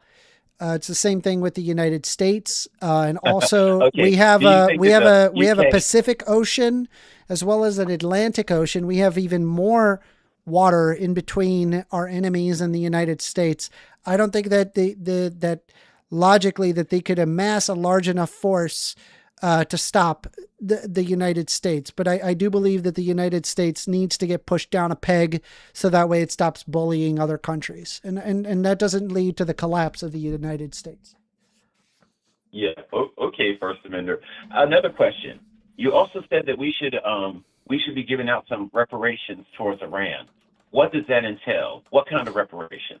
We should give reparations to the Middle East in general. Okay, What we have Middle done, East we in have general. destabilized All right, their, I don't know. I would have to measure specifically the amount of damage that we've caused and establish positive trade relations with these countries. I think we've done the Middle East a great disservice from the United States standpoint. We've killed thousands of people for no reason, and we've only made our enemies stronger. We've only created more terrorists with enough dead mothers and brothers and sisters and fathers. Oh wait, we created more terrorists, but you also want us to lose power while there are more terrorists. Do you see where your logic keeps breaking? But do you understand that if we stopped bullying the Middle East, the engine that makes more terrorists would disappear. The reason to be a terrorist, hold on. The reason to be a terrorist erodes away. You go 10 years after the United States has done nothing to the Middle East, 20 years after that the United States has done nothing to the Middle East, the drive to get back at the United States erodes. There's no reason. Why would some random goat farmer in the Middle East still hate the United States after 20 years of nothing? Right? You know what? They have grown older. The sons Perfect. and daughters have grown as well, and they never grew up in a world where the United States kept bombing their village. That actually sounds very good, First Amender, and I will even grant you that. But in that 20-year gap, what about the terrorists and the people who already hate America? They're still there. They still have that hatred. So that doesn't erase that part of the fair problem. enough. Defend the does homeland. it? Sure enough. Fair enough. I'm not saying you can't defend your homeland. I'm saying that we need to stop the nation building outside the United States. It's crazy. Okay, fair enough. But that reparation thing, I would like to revisit that later on down the road when you come up with like an actual, you know what I'm saying, what you think you want to do with it. I would have to, it would be a mathematical calculus to look at the amount of damage the United States has directly caused and then a negotiation that would need to happen after the calculation has already been done to the leaders of those countries and then come to a consensus in order to establish diplomatic relations. Okay, but if that involves any kind of financial compensation, then that would come out of the voters, I would assume, right? The taxpayers? So fair enough. We are already spending think a that lot of people would money be on the down with military, paying more much more taxes money to- than it would cost in reparations. So it'd actually be cheaper to do what I am saying than it would be for us to do status quo. That is interesting. First Amender, when you were debating Far From Eden, you said a statement that my wife actually, she rarely watches your debates. Sometimes she watches mine, blah, blah, blah. But you made a statement and she wanted me to ask you about that because it really did piss her off. Unpaid labor. You said that women who are raising their children are unpaid labor. You believe that? Yes. So you believe that parents should be paid to raise their children? I'm saying that there needs to be an economic calculus to that. Like right now, like economically speaking, it's not measured. There's all kinds of holes in that way of thinking, sir. All right. That leads me to another thing, because we got to talk about that. Rich people have more children than poor people. I don't know where you pulled that statistic from, but it's completely wrong. Okay, so the rich people have more children than poor people. This is entirely dependent on the demographic in combination with in a multitude of factors. So good example is if you're talking about teen pregnancy, then yes, the poor have more children than the wealthy. But if you're talking about like all else equal and you've controlled for everything, then wealthy people tend to have more children because they can afford more children. See, that's where it's funny because you defend EBT and social service programs, and it's the poor people who have children beyond their means. There are so many people who have 3 or 4 children, and they're on EBT because they didn't have the money telling for it you, in the first all place. else equal, if you remove teen pregnancy, then overwhelmingly rich people are having more kids in the United States, specifically the United States. I'm not talking about Iran, Iraq, or other countries where they have a very high birth rate. So it's like a third world country. I'm talking specifically in the United States. Rich people have more kids than poor people. Okay, you can make that statement, but I disagree. First Amender. So what is how much should someone get paid to have a baby? Because now we're paying people to take care of their children. What stops a woman from having 3 children to make a nice income? That doesn't guarantee that she's going to be a good mother or treat those kids well. I agree. So is the incentive of giving people money to have children what you would advocate for? Yeah, I mean, I think it should be easy to have children, or it should be viable to have children. And I also think that, I mean, if you want to have more children, I think making it easier to raise children is important. Okay, this leads into my next one smoothly. When you're a parent, do you have a duty or responsibility to raise your children? Yes. Actually, you know what? I said either or. No, actually, the answer is no. You could always adopt. You could always adopt. I mean, you're responsible to ensure the safety of the child if they're in your custody. But however, it's not a duty. if you have a child, you could, in theory, put the child immediately up for adoption, in which case you have revoked all responsibility for yourself. Okay, fair enough. First Amender, why did you get so upset when she was talking about duties? Does the ideal bother you that much? What is it about duties you don't like? Well, number one, it was using a stereotype that that women have a duty to have children. Not all women want or should have children. So it's not a duty, technically speaking. First Amender, I know that you can consider yourself a feminist. Well, it's like a harmful negative stereotype against women. Not all women want or should have children. Who the fuck said all? That's the problem. You always go all. But when you say women have a duty, that means that they have an obligation to have children. She is specifically the person that's referring to all. And I'm pushing against that. I don't believe all women should have children. Or want to, for that matter. I think if a woman says, I don't want to have any children, go for it. I don't fault you for deciding to not have children. Well, okay, that's the problem. Whenever I watch your debates, it seems like when someone has a suggestion, you take that suggestion to mean all or nothing, and that's how a lot of your debate style is. So, like again, if I say that I think women would be happier if they had children, but I didn't do that. But I didn't do that. She did that. She said women have a duty. If her argument was like only some people should have a duty to having children, I wouldn't even agree with that, because there's no literal obligation to have children, even as at some. It doesn't make sense no matter how I address it. It just, women simply they're not required or have an obligation to have children. And the same reason that you don't have an obligation to, to procreate as a man. Well, actually, I felt like I had one. You don't. You really don't. You don't have. You could go live under a bridge somewhere. I want my mother and father to have grandchildren. Those are things. Okay, hold on. Want and duty are two different things. I get you desire something. That doesn't mean you are compelled to do that thing.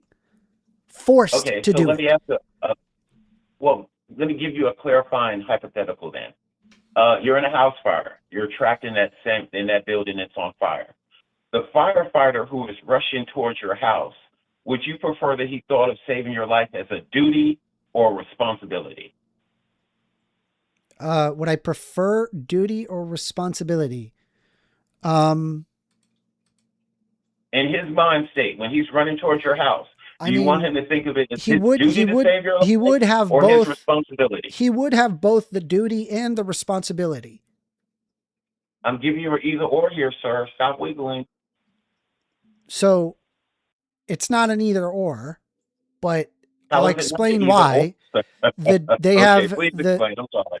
they have the duty in the sense that they accepted a position that specifically requires that you save people from burning buildings and that you do not neglect people surviving from burning buildings. They have the duty, like they are expected and compelled, because it's like, hey, if you want to get paid, you are required to do this. And you are responsible for it because you were tasked with that specific thing. And so you are the person that is physically there in the moment of the burning building. And so are obligated and responsible to pull that person out of the burning building. So both the duty and responsible at the same time. Okay. All right. Interesting first. That's an interesting take. I like it. I don't want to take up too much of your time, but I have like a couple more quick ones. Okay. Because like I said, I came with notes. I was like just jotting stuff down when I was watching. It was very interesting. Mr. Austin. Okay, yeah. The anger thing. My notes are very scattered. The anger that you showed at Far From Eden and Mr. Austin because they brought up this subject matter. Now, you yourself admit that you crashed out, right? Who? On the woman? On Eden and Mr. Awesome, the ones who didn't want people to vote. You crashed out on them, right? Yes. Okay. Now, when you were talking to Bob Thorpe, that man insulted you left and right. He told you your grandmother wasn't a real human being. Ben Thorpe? He told you you had daddy issues. What? Ben Thorpe? What I call him, Bob Thorpe? Yeah, it's call him Ben. Bob. I'm sorry. I'm thinking of the comic writer. Yeah, Ben Thorpe. But what I'm saying to you is that he actively went out his way to insult you, your way of life. He was very personal with you. And then Extremo called to let you know that, well, he didn't call, he was in the text and you saw it, that he also advocates for putting his hands on his woman. And you didn't call him a reprehensible piece of garbage. You didn't scream at him. So I'm trying to figure out what's your emotional level where you decide I'm going to crash out. Because in my opinion, Bob Thorpe is a horrible person. I wish I could accurately tell you what causes it. I don't honestly know. Is it me drinking a coffee or the lack thereof? Is it me smoking a cigar? Is it some sort of fight that I end up with in earlier that gets me all riled up? I don't know. I don't have a... That might be it. I don't know. That might actually be it. Be all sorts of different things. You know, you have to understand these are live calls, right? And yes, and my mood is going to be different depending on the stream, right? Like I'm a human. I have different, feelings about things, and I'm going to feel different in different situations. All right, that's fair enough. And this should be my last one. This also goes back to your Eden chat. At one point, she asked you, "Do you know why the Amish reject technology?" Yeah. And your answer was, "I don't know, and I don't care." Correct. Do you think that's helpful in the debate, sir? It's just not relevant to the discussion at all. Is it helpful? Is it helpful? Is it helpful at all? Is it helpful at all? I mean, I don't know. It depends on the way that you look at it. Is it helpful in the sense that it hopefully moves things to be on topic? Yeah. Is it not helpful in the sense that I am not engaging with the non sequitur? Exactly. That may be seen as unhelpful. It depends on your perspective. Okay, fair enough. I'll let that one go. And here's my very last one. Several times you said that Charlie Kirk wanted to get rid of the Civil Rights Act. Yep. And you also said that a lot of right-wingers advocate for removing the Civil Rights Act. Yep. Can you show me any instance whatsoever of anyone saying they wanted to remove the Civil Rights Act? Let me take a look here. So this is on, so this is on. But I'm going to tell you now, it's going to be you paraphrasing words or implying or these type of things, because no one says that shit, man. So this is on factcheck.org, which you can look. It says viral claims about Charlie Kirk's words. And under the Civil Rights Act, it says multiple readers forwarded us a viral graphic that makes reference to things Kirk said about the 1964 Civil Rights Act, Jewish people, gay people, and the Second Amendment. We'll get to the last three in a bit. Kirk did say that it was a huge mistake to pass the Civil Rights Act of 1964. As the National Archive explains, the law prohibited discrimination in public places, provided for the integration of schools and other public facilities, and made employment discrimination illegal. According to a 2024 Wired story, Kirk made the remarks in a December 2023 during America Fest Turning Point's annual conference, saying, "I have a very, very radical view on this, but I can defend it, and I've thought about it." The story quoted Kirk saying, "We've made a huge mistake when we passed the Civil Rights Act in the 1960s. In Kirk's view," the story explained, "the Civil Rights Act led to a permanent DEI-type bureaucracy, referring to the diversity, equity, and inclusion that has limited free speech."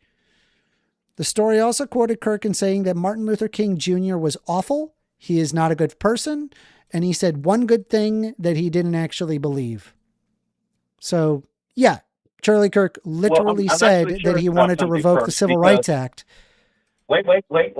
That's you inferring, but no, I didn't infer it. He literally said it. Can I please finish the sentence, sir?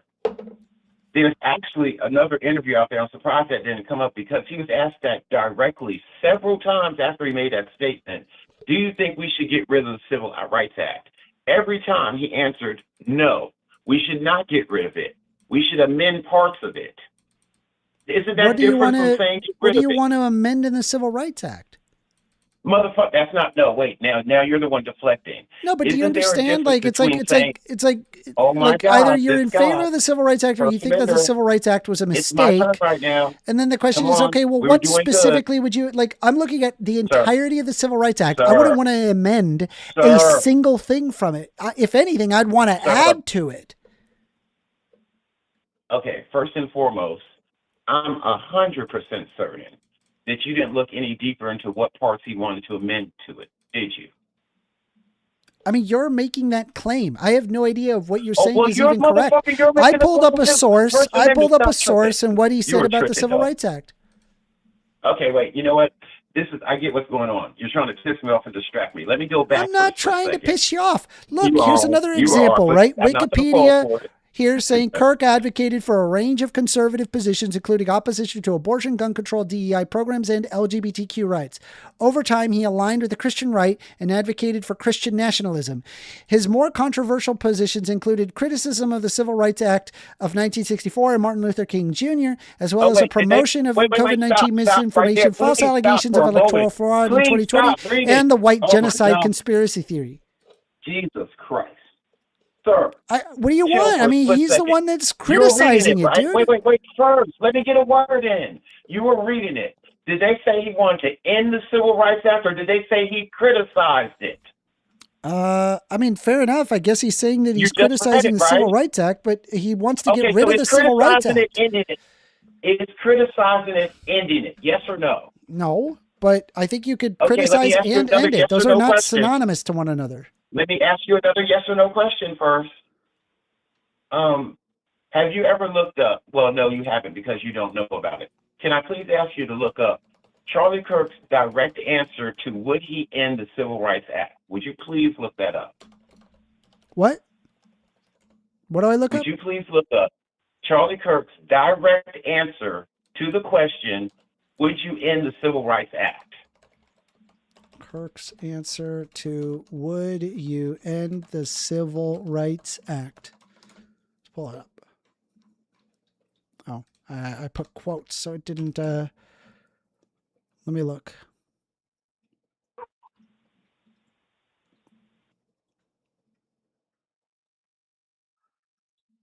It's just that he's just saying it was a huge mistake and it was a permanent DEI type bureaucracy. That's what I'm pulling up. I'm not saying specifically. You're pulling up. You're going to make me actually look this shit up myself, aren't you? Because he literally, like I said, I'm not making it up. This is what I'm pulling up. I typed in Charlie Kirk's answer to "Would you end the Civil Rights Act?" Okay, First Amender. Well, all right. How about this? I'm going to ask you for a trust thing here. First Amender, if I tell you that after he made that statement, at least 4 people on campuses asked him directly, would you end the Civil Rights Act? And he told them no. Would you believe I'm telling you the truth? Sure. But I think if you're going to criticize. Okay, so if you grant me that, he said no, then you need to stop saying he wanted to get rid of the Civil Rights Act, because there's a difference between getting rid of something and amending it, right? Okay, but if you're going to amend it and you specifically want to get, sir. Oh my God. All right. So if I have, let's say, 8 rules and the whole thing is a part of the Civil Rights Act and you want to get rid of, 15% of it, I would say you're against the Civil Rights Act. I would say, and then the question would be, okay, what specific rule would you want to get rid of in the Civil Rights Act? Well, see, now that's the crazy rabbit hole part of it. You've made up your mind what parts he wants to get rid of without even looking into it. So what I'm saying to you is that you once took my word and you actually looked at some of his debates, which I'm proud of you for doing. I did. It was a fucking nightmare. I hated him even more. But here, look, listen. But let's pull up just oh my hold on. Let's pull up some of the civil rights. What does the Civil Rights Act advocate, right? It advocates for prohibiting unequal application of voter registration requirements. It requires public accommodation. It does not allow segregation of hotels, restaurants, theaters, and other places of public accommodation.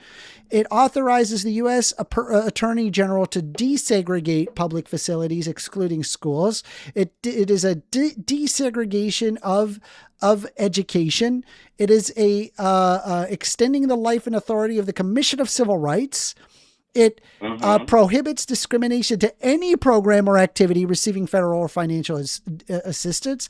It prevents employment discrimination by creating the Equal Employment Opportunity Commission. It requires the Census Bureau to collect voting statistics based on race, color, and national origin. It required the court proceedings to allow for faster review of civil rights cases in Florida, in federal courts. It has a community relations service where it creates a service to assist communities in resolving disputes relating to discriminatory practices, and it provides jury trials in cases of criminal contempt under the Act. So, I guess my question is, if there's a specific title that you want to amend, what would you amend? What do you want to change? Because I'm not aware of a single one of these that I would want to remove or change. Right. Okay. You're not. Okay. Fair enough. I will answer your question with a question, unfortunately. Do you think that there's any room within the Civil Rights Act for it to be abused? For there to be no, I'm not aware of any instances of abuse. There's no way it for can the be Civil Rights. abused. You really I don't believe see that, it. I don't see it. I don't see it.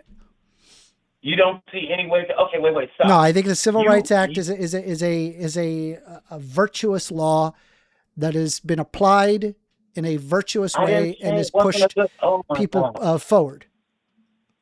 All right, see, this is where we're falling into that emotional category that I just don't get when we talk, man. I'm not saying that the Civil Rights Act is not moral or good. What I'm saying is that you're actually saying that there's no way it can be abused in any way because it's morally good. Is that what your stance is? I mean, I'm sure you could find edge cases where maybe it could. I mean, it applies to literally 330 million people. Whether or not that there's a tiny handful of people, I don't say therefore there's a problem. No, I disagree. I believe it is a force for good. I think it is resulted in a substantial benefit in the United States to not discriminate against minorities. I agree with you 100%, but that's deflection again, because if you agree with me that a system can be abused, then how do you know that the example he used wasn't one of those abuses of that system? Well, I'm waiting to hear what he would specifically want to Well, amend. motherfucker, you have to look that up for you. You have to look that up for He yourself, never like claimed I said, he never claimed specific amendments. He just said that he did, but you that didn't it's look it up. DEI. And I've Well, not if you looked have up. it, I'll That's probably listen why to I'm it. getting. If you have it, I'll listen to it. Anyway, I gotta move on. Okay, I I'll bring gotta it to use you the next time. bathroom. I gotta BRB. So it was good talking to you, AWOL. Yeah. Okay, appreciate All it. right, later first. Bye bye. All right, chat. Just give me one quick second. Just got to use the bathroom. Just gonna put on some music. Gonna put myself on mute for just a second. Just hang tight. Won't take me long. Just give me a moment to kind of refresh myself. Enjoy the music while we chill. Say hello in chat.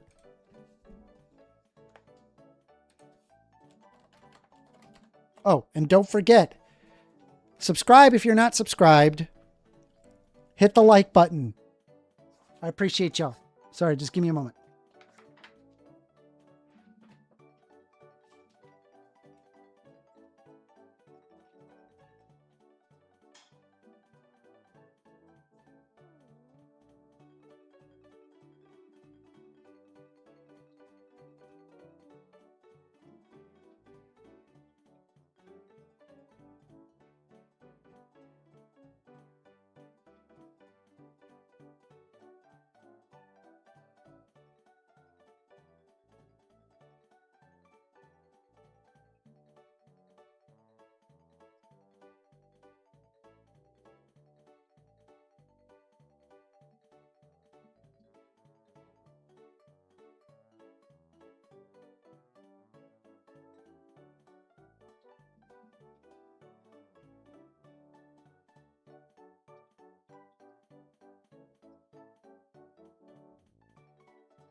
Okay, y'all.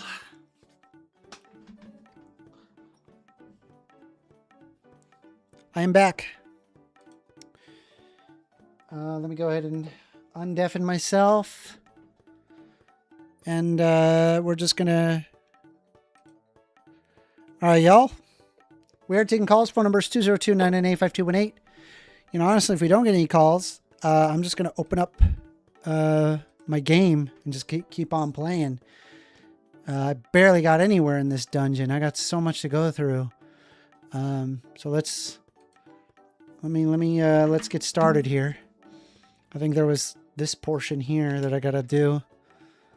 Let's see if we can do it. I knew it. I knew I wasn't gonna be able to play my game. All right, here we go. You're on the line with 1stAmender. Yo, Amender, it's Flashy. Hey, Flashy, how you doing? Pretty good. I was just catching up on with the stream. I was like 20 minutes behind. Yeah, how you doing? Pretty good. I wanted to talk about one of the guys you were debating earlier about Andrew Wilson and like the misandry. I thought your position was interesting, where you were like giving like the different choices, basically, that you could either be like a feminist, a misandrist, or a misogynist. Yeah. Are you saying you have a fourth option? Yeah, I think there is a fourth option. Okay. And I think I fall in that fourth option. Okay. Where what was it? Would you agree basically that like feminism is like the equality of the sexes politically, economically, and socially? Yes. Yeah, see, like the way I kind of like see it, I think I'm obviously perfectly okay with like the economic and political equality, but I honestly don't think a lot of women or even feminists in general or even want social equality. Explain. So there's a couple things. Like you'll typically, and this has a lot to do with like dating culture and stuff. I think they actually like the privileges that patriarchy offers them in regards to like dating, relationships, family, stuff like that. I think they actually quite fair like enough, those. and I reject it. I believe that it's just another instance of misandry. Misandry, yeah, I would say misandry, or like also like a mix of like internalized misogyny as well. But that sure could be that as well. But understanding a social equality, right? It's a principle that all individuals within the society are going to possess equal rights. So that would mean like their status, opportunities, regardless of their background, they possess equal rights. And I don't see that anybody should be disagreeing with that. By that virtue, we should uphold the concept of feminism being the equality of the sexes, not misandry or misogyny. yeah, for me, it's just like that's why I was bringing up like the social aspect of it, where obviously I fully agree with the complete political and economic equality of them, of women and men. I just don't think that they really want the social equality. That's why like I see myself as adjacent to feminists, but I don't really consider myself a feminist. Okay. So what, I mean, if you believe that they should have equal rights, then you are a feminist. But it doesn't, I don't think that I have the... By the way, can I play my game? Because I don't have to take notes with you. I think we just end up like agreeing. All right, I'm going to play my game. I mean, I'm not like a chud, so I'm not like trying to trap you or anything. Yeah, We're just chilling. I had to like write down every little thing that they say, and it's like it's like a nightmare. Anyway, sorry, go ahead. I got to turn it down though. Yeah, I mean, like, we already agreed technically though, right? That like it's the economic, the political, and social equality. I agree with 2 out of the 3 that it's good and we should do it, and I think it's actually possible. I don't think the social one is really that possible, at least in the current system. Well, okay, so whether or not it's possible, doesn't mean that we shouldn't strive towards that. But see, that's the thing, as though. Close as we can get physically. Why I think it's interesting because you, in a position as a male feminist, maybe you haven't seen it. Well, I think most men are actually feminists when you operate under the proper definition of feminism, because hardly anybody, like in today's day and age, believe, like, unless if you're like a far right wing chud, believe that women and men shouldn't have like equal rights. And in fact, right now in the United States, women and men do have equal legal rights. They do. Yeah, equal legal rights, and hopefully soon, equal economic rights. But yeah. Yeah. And that's like what we're working on. But I don't think the social one's coming anytime soon, nor are they even going to really push for it. But here's something that's interesting, and it's something that I definitely have noticed in like feminist spaces and stuff. Nobody likes male feminists, and it's kind of weird and kind of annoying to me because for me, I don't know, maybe you feel this way too or not, but I feel like male feminists are the most consistent feminists. Yeah, because they actually go against all forms of patriarchy that both like are beneficial to men and beneficial to women. But I don't think a lot of female feminists are very much against the benefits of patriarchy. Yeah. And they don't like the bad parts of it, but they'll definitely uphold like the good parts of it. Well, I see what you're saying. I don't know if like maybe it's possible that there's a female feminist that would just know more. So I don't know. I don't even know if like it's really an in general thing either. I don't think it's like about knowing like something. Or It's not like we're, being more referring to a book. consistent or whatever. I don't know the exact like position. Yeah. Because I mean, I've met some feminists that But female feminists that are actually consistent in this type of stuff, but I don't think the typical one is. But I also agree. Like I think like among feminism there does exist like a set of misandrists that I think are a detriment to the plight of feminism. Yeah, would you agree with that? I kind of get a little bit of those vibes from Andrea Dworkin, who I'm kind of like reading through recently. Who? Andrea Dworkin. She's got some interesting writing. I'm currently reading through her book, Right Wing Women. Mm-hmm. And she really does not like left wing men in that book. It's funny. I also don't like how she mischaracterizes the left as wanting to turn women into public property. Like that sounds like a bullshit like conservative woman like talking point. Yeah. But she's supposed to be like a feminist, so. Yeah. But yeah, like that. I do find that like strange, and that's why I like, for instance, let's give an example here. You typically see feminists, rightfully so, attack like a patriarchal ideal, romanticized image of a female body, right? Feminists will attack a romanticized view. I kind of get it. I see it. Yeah. Because it's like it kind of like degrades women down into like an object, and it's like I could see why they would be against that. Yeah, and obviously because like it would obviously also like give any woman that doesn't live up to those standards like a lot of like mental issues, right? Like really feel like shit about themselves and everything. Yeah. So I can see why they do that. Yeah. But I don't think they don't do that the same thing for men's like patriarchal ideal male body image. No, In fair enough. They really like that shit. And you as a male feminist should call that out. Yeah, and that's the thing. I think a lot of male feminists do, and that's why a lot of even female feminists don't like male feminists. Okay. Because they make it about men's issues. Yeah, I mean, like I agree with you. I think that both. You know, there's instances of toxic masculinity as well as toxic femininity that exists. And I think if you want to have more equality, you would have to strive for that. Yeah, I get that. I think we really agree on this stuff then. Mm-hmm. There is one thing that I wanted to ask you. I think I've asked you about it before, but I kind of caught you on like the tail end of the stream, so we didn't really talk about it much. I know how you feel about Hegel. Yeah. What about Hegel? Why are you going to Hegel with me?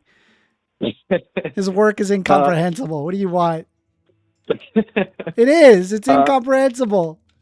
It's freaking nonsense. I wanted to know what you think of the power of this dialectic here. So we can think of like Andrew Wilson as like a reactionary patriarchy upholder, right? Like he wants to go back. He wants to remove rights from women. Basically, all the people that you've been debating, lately. Yeah. Like I would consider them like reactionary supporters of reactionary like patriarchy, like going backwards to that shit. Mm-hmm. Yeah. I would argue that at this current moment in time, I don't think even feminists internally really want the abolition of patriarchy. I think what they would prefer and what they really are asking for is like a progressive or what's that word I'm looking for? I lost the word right now. Okay. So more of like a progressive type patriarchy, where it's like we still have like patriarchal norms that they can still like enjoy those benefits of patriarchy that they really like, but we're still pushing for as much economic and political equality as we possibly can. No, I agree. I think it's a bit of picky, choosy, and that I would say is a form of misandry. And it's inconsistent. It needs to be addressed. Yeah, it really does. Yeah. Well, I'm glad you feel that way because I don't normally hear it, and at least a lot of other male feminists don't like to give voice We to it. should be able to acknowledge these things and move forward with it and not have a bunch of fights about it. Yeah. Okay. Yeah. Well, that's good. Appreciate it, Flashy. Thank you for calling. Yeah. Yeah. Bye. Did you have anything else? Or was that No, what you that's had? all I have. Appreciate That's it. all I You had. have a great day. Yeah. Bye. So we are still taking calls. Phone number 202-998-5218. You want to call and have a discussion, please do. Also, if you like this stream, what you doing? Hit that like button. It looks like we got a few people that are in the recording live. Make sure you guys are going to behave yourself if you do plan on unmuting. If you want to have a discussion, now's your chance. If you want to unmute, nope, looks like they're all just going to stay muted. All right, well, we are taking calls. Otherwise, I'm playing some Zelda. I would like to complete this dungeon if at all possible. I'm just taking a look at some stuff. We got to hit this arrow here. All right, let's do that.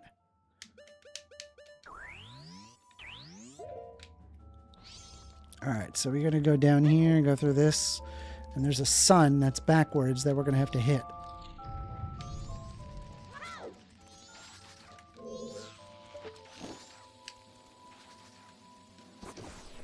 I missed.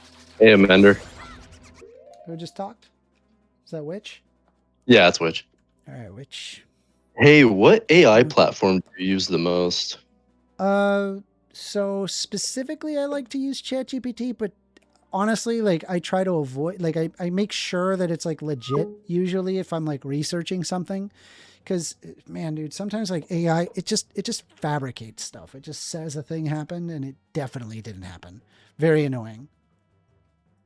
Do you try not to use it as much? I take it with a grain of salt, if that helps.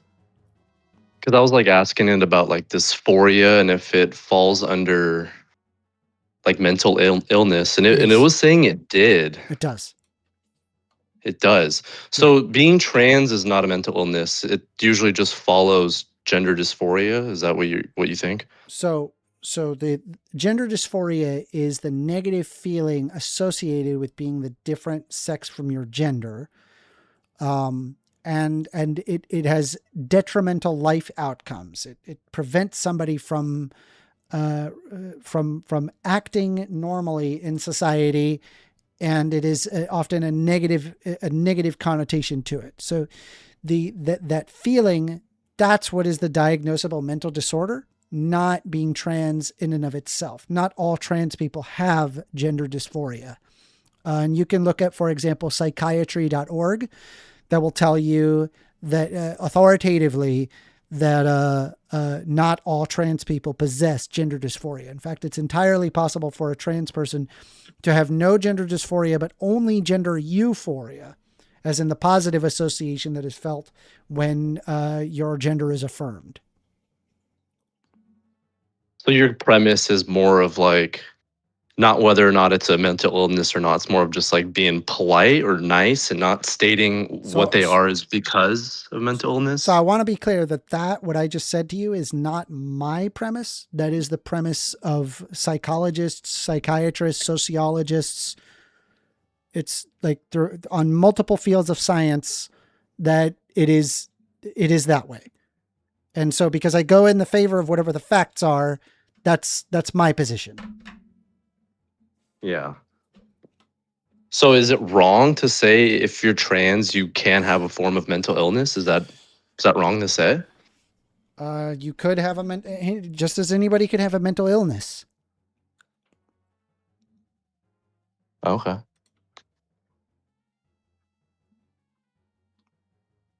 All right. Thanks, Mender. Was that it? Okay. Yeah, I'm just chilling on Discord. Yeah. All right. Peace. Dysphoria questions.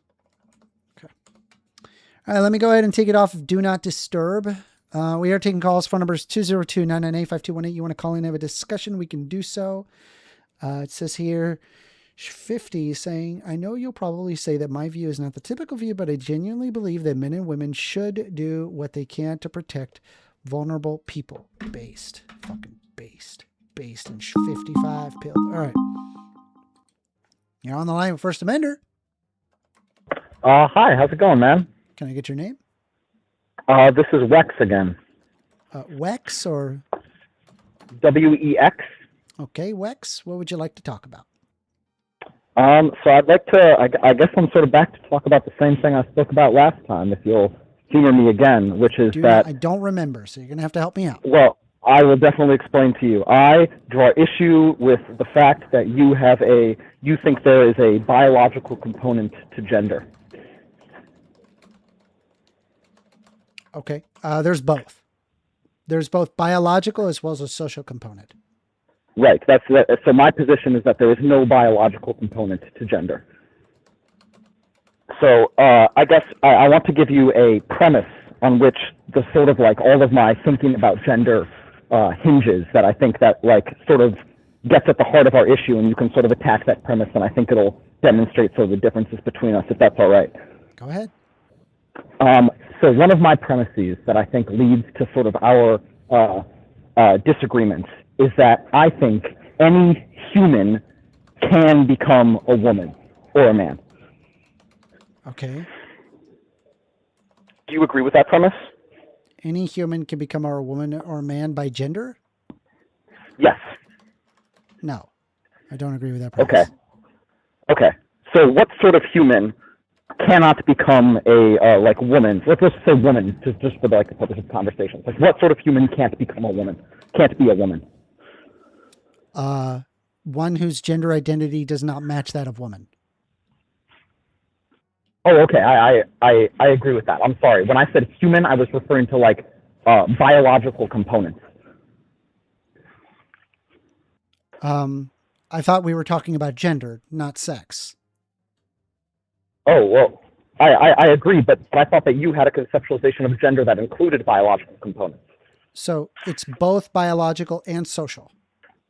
Right, but I disagree with that. I think it's only social. Okay, so you asked what sort of human cannot become a woman, and I would say a person where their gender identity is not that of woman. Right, I agree with that, but like there should be a corresponding like biological component with that, right? In your definition, that the thing that makes it different from my definition. There could be some differences in brain morphologies that result in them feeling like that internally they are not that of woman. For example, they could have a sudden surge of testosterone roughly 24 weeks in, which literally involves brain morphology and changes in brain chemistry for the rest of your life. Somebody that undergoes that would biologically not be capable of feeling like they could become a woman. So when I hear you lay out this thing that you just talked about, I'm hearing this word could, and this word could is causing some dislike in me. And the reason I dislike that word is because when I hear you say that there is a biological component to gender, the thing that I'm hearing is you saying, if woman, then X biological component. So what I expect to see, if I accept the thing you're saying as true, is when I look out into the world, every time I encounter a woman, I will also encounter this biological component. There cannot be a time where there is a woman and not this biological component. But then, when I think to myself, is this biological component like a necessary part of every woman I will ever run into? It seems like I can very easily imagine a woman who does not have this biological component. This would be a person without the biological component who has transitioned and done the required surgeries and had the people around them affirm them and has fulfilled the social roles and obligations. And I feel like that person would be a woman. And so that to me seems to very strongly imply that there is no actual biological component to this womanhood. Sorry, thank you for letting me finish. Okay, so research indicates that there are biological components to gender identity and expression, which is primarily driven by complex interactions between genes, prenatal hormones, and brain development. Evidence suggests that gender identity is a multifactorial trait where biological factors like sex hormones and genetic influences shape brain structure during development, and through social and environmental factors also play significant roles. So I'm not saying it's either one or the other. It's a mix of both. Right. So when you say it's a mix of both, what that means to me is that there is some biological component that you are saying is present in every woman. No. Is that correct? No. Okay. Well, then I don't understand what it means for you to say that there is a biological component to women. It sounds like you're saying that there's a biological component to some women.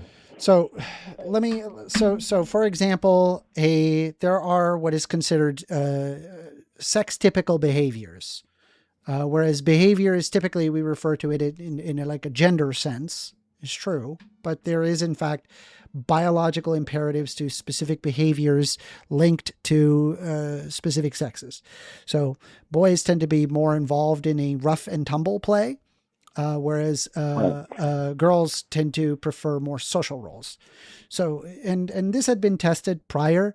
For example, we had done tests on rhesus macaques, where there was a test of a toy choice between rhesus macaque monkeys. And among the rhesus macaque monkeys, it turns out that overwhelmingly the boys, there were two toys. One of them was a truck and the other one was a doll. And overwhelmingly the boys chose the truck, despite the fact that rhesus macaques do not know what dolls or trucks are. They simply enjoyed the crashing of the truck, the movement of the truck, the action of the truck. Whereas the girls overwhelmingly preferred the care of the child, of the doll. It was pretty overwhelming.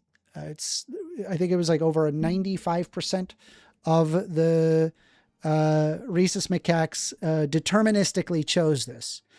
So what that implies is that there is a biological imperative to that particular behavior. Considering it is exhibited among rhesus macaques, and it can also be exhibited among humans. The same exact experiment, same exact results. Can you see how you, to me, sound the way that like a Jordan Peterson sounds to you? Like it feels to me that I think even Jordan Peterson brought up this argument in past in his book 12 Rules for Life, I'm pretty sure. But despite whether or not that it's like right aligned, doesn't mean therefore I reject it. It's just a known thing that we're aware of, biologically speaking. Now, does that mean every boy plays with a truck? No. Does that mean every girl plays with a doll? No. I'm just simply pointing out that there are biological imperatives to gender in the same way that there are sociological imperatives to gender. And in fact, there will be some people who will be entirely biological or entirely social. It depends on the individual's experience. Yeah, I guess I don't know what I'm to do with this word imperative, because for me, in my head, there's a distinction between a component that is necessary for a thing to come into being, and a component that is just correlated with a thing that comes into being.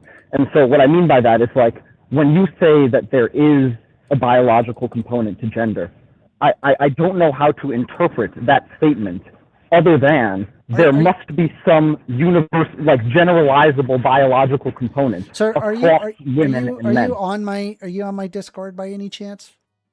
I'm not. I'm sorry. No, I don't do just Discord. You don't do Discord?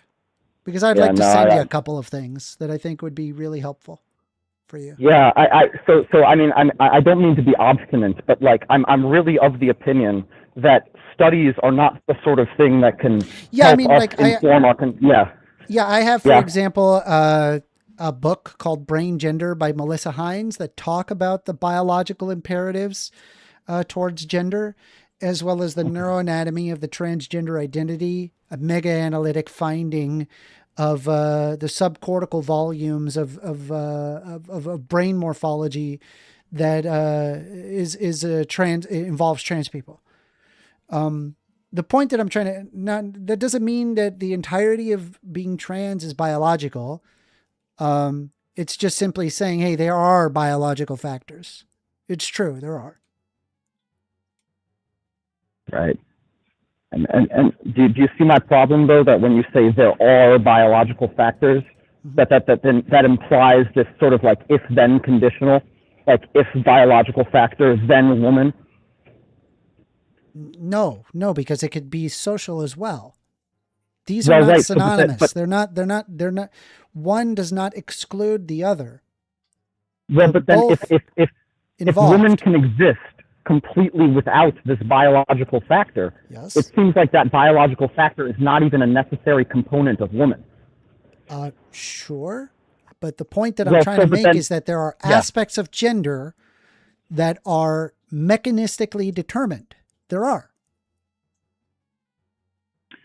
I think there are aspects of gender that correlate so significantly with biology that it is almost always useful to consider them to be basically the same thing. So embryologically, the brain is formed all throughout your life, roughly around till 25 years old. There's a specific crucial development that happens that aligns the brain to be more male typical or female typical. And it is the presence of testosterone or the lack thereof.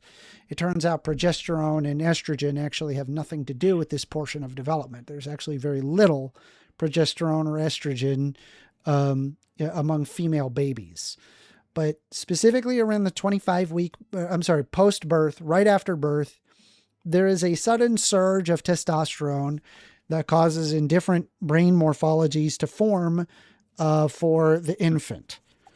And if it does not have that sudden surge of testosterone, or if it possesses some sort of adrenal condition that does not allow it to synthesize testosterone normally, then the brain forms differently than what is sex typical.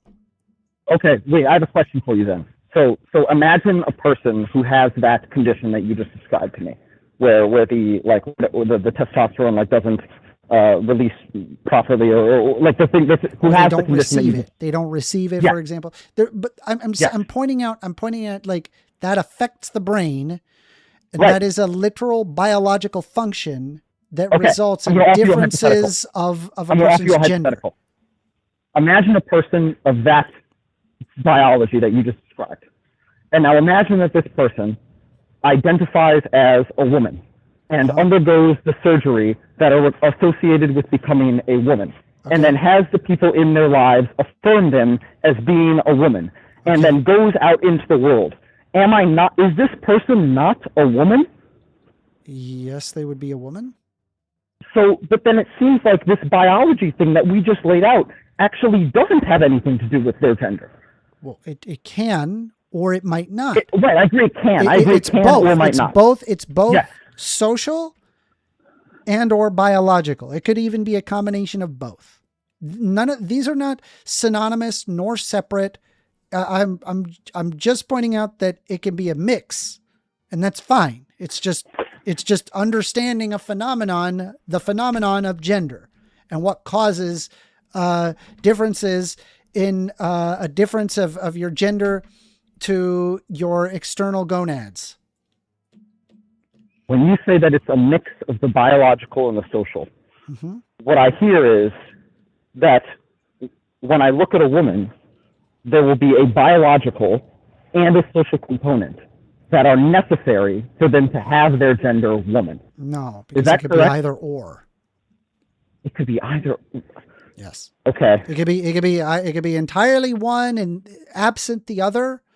It could be a mix of the both as well. It seems to me like the social category encompasses the biological category, and so we should do away with it. And what I mean by that is, or not. It could or well, not.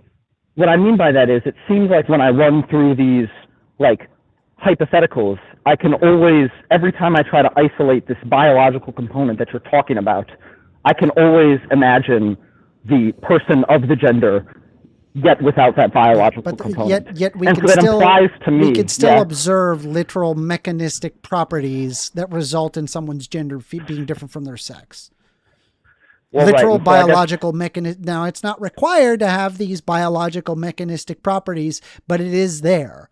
The point is it exists, and it could be a causal inference, but that doesn't mean, therefore, all the social aspect is negated or people who don't have it is negated. That's not what it is. I'm simply saying there is a biological aspect to gender. It's true. There is.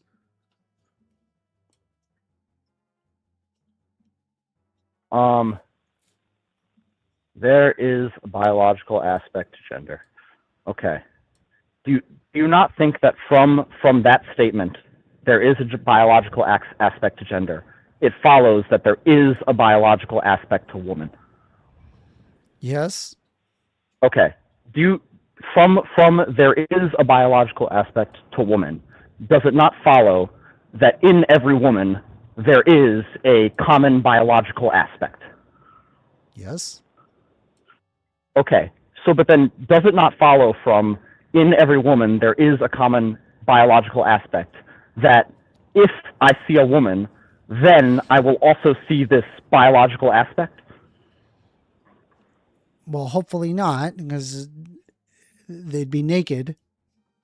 Well, imagine I have X-ray vision, like I'm Superman, and I can actually like see their cells. I can see every material aspect of them.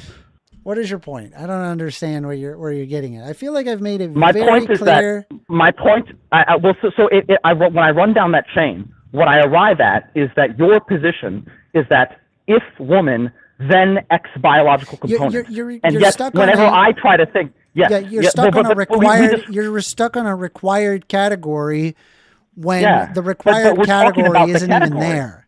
The we're required talking about categories. the Yeah, that's category. that's fine. We can talk about the category, Mm-hmm. and I'm telling you that it could be either or a mix of the both. Okay. Right. So none of them are effectively a required category. Okay. I was watching your debate Actually, with Andrew wait. Wilson. Well, Sorry, go on. What were you saying? Maybe one of them would have to be a required category in the sense of like them both, and at least one of them needs to be present. Yes. Hello. Sorry, I was saying hello to somebody who wasn't you. So if they are transgender, it's either yes or no, and either one or both are ticked off. And if Either one or both. yeah. So the social or the biological, and if either or are met, then woman.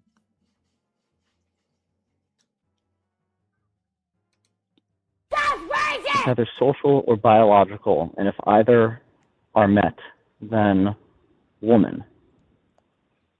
But then what do you do in the case where both are like met? Or sorry, where like what would you do in the case where like the biological is met but the social is not? If the biological is met and the social is not. Wouldn't you defer to the social? I would. Well, it would have to come down to what their identity would be, Which is the social thing.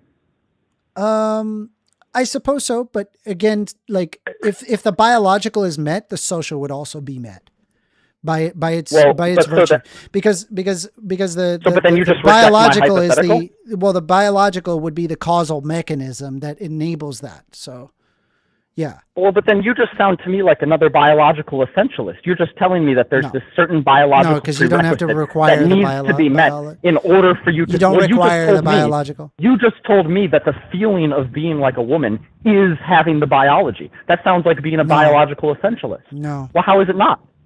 Can you have the I'm feeling also without the acknowledging biology? You could have none of the biology, but all social.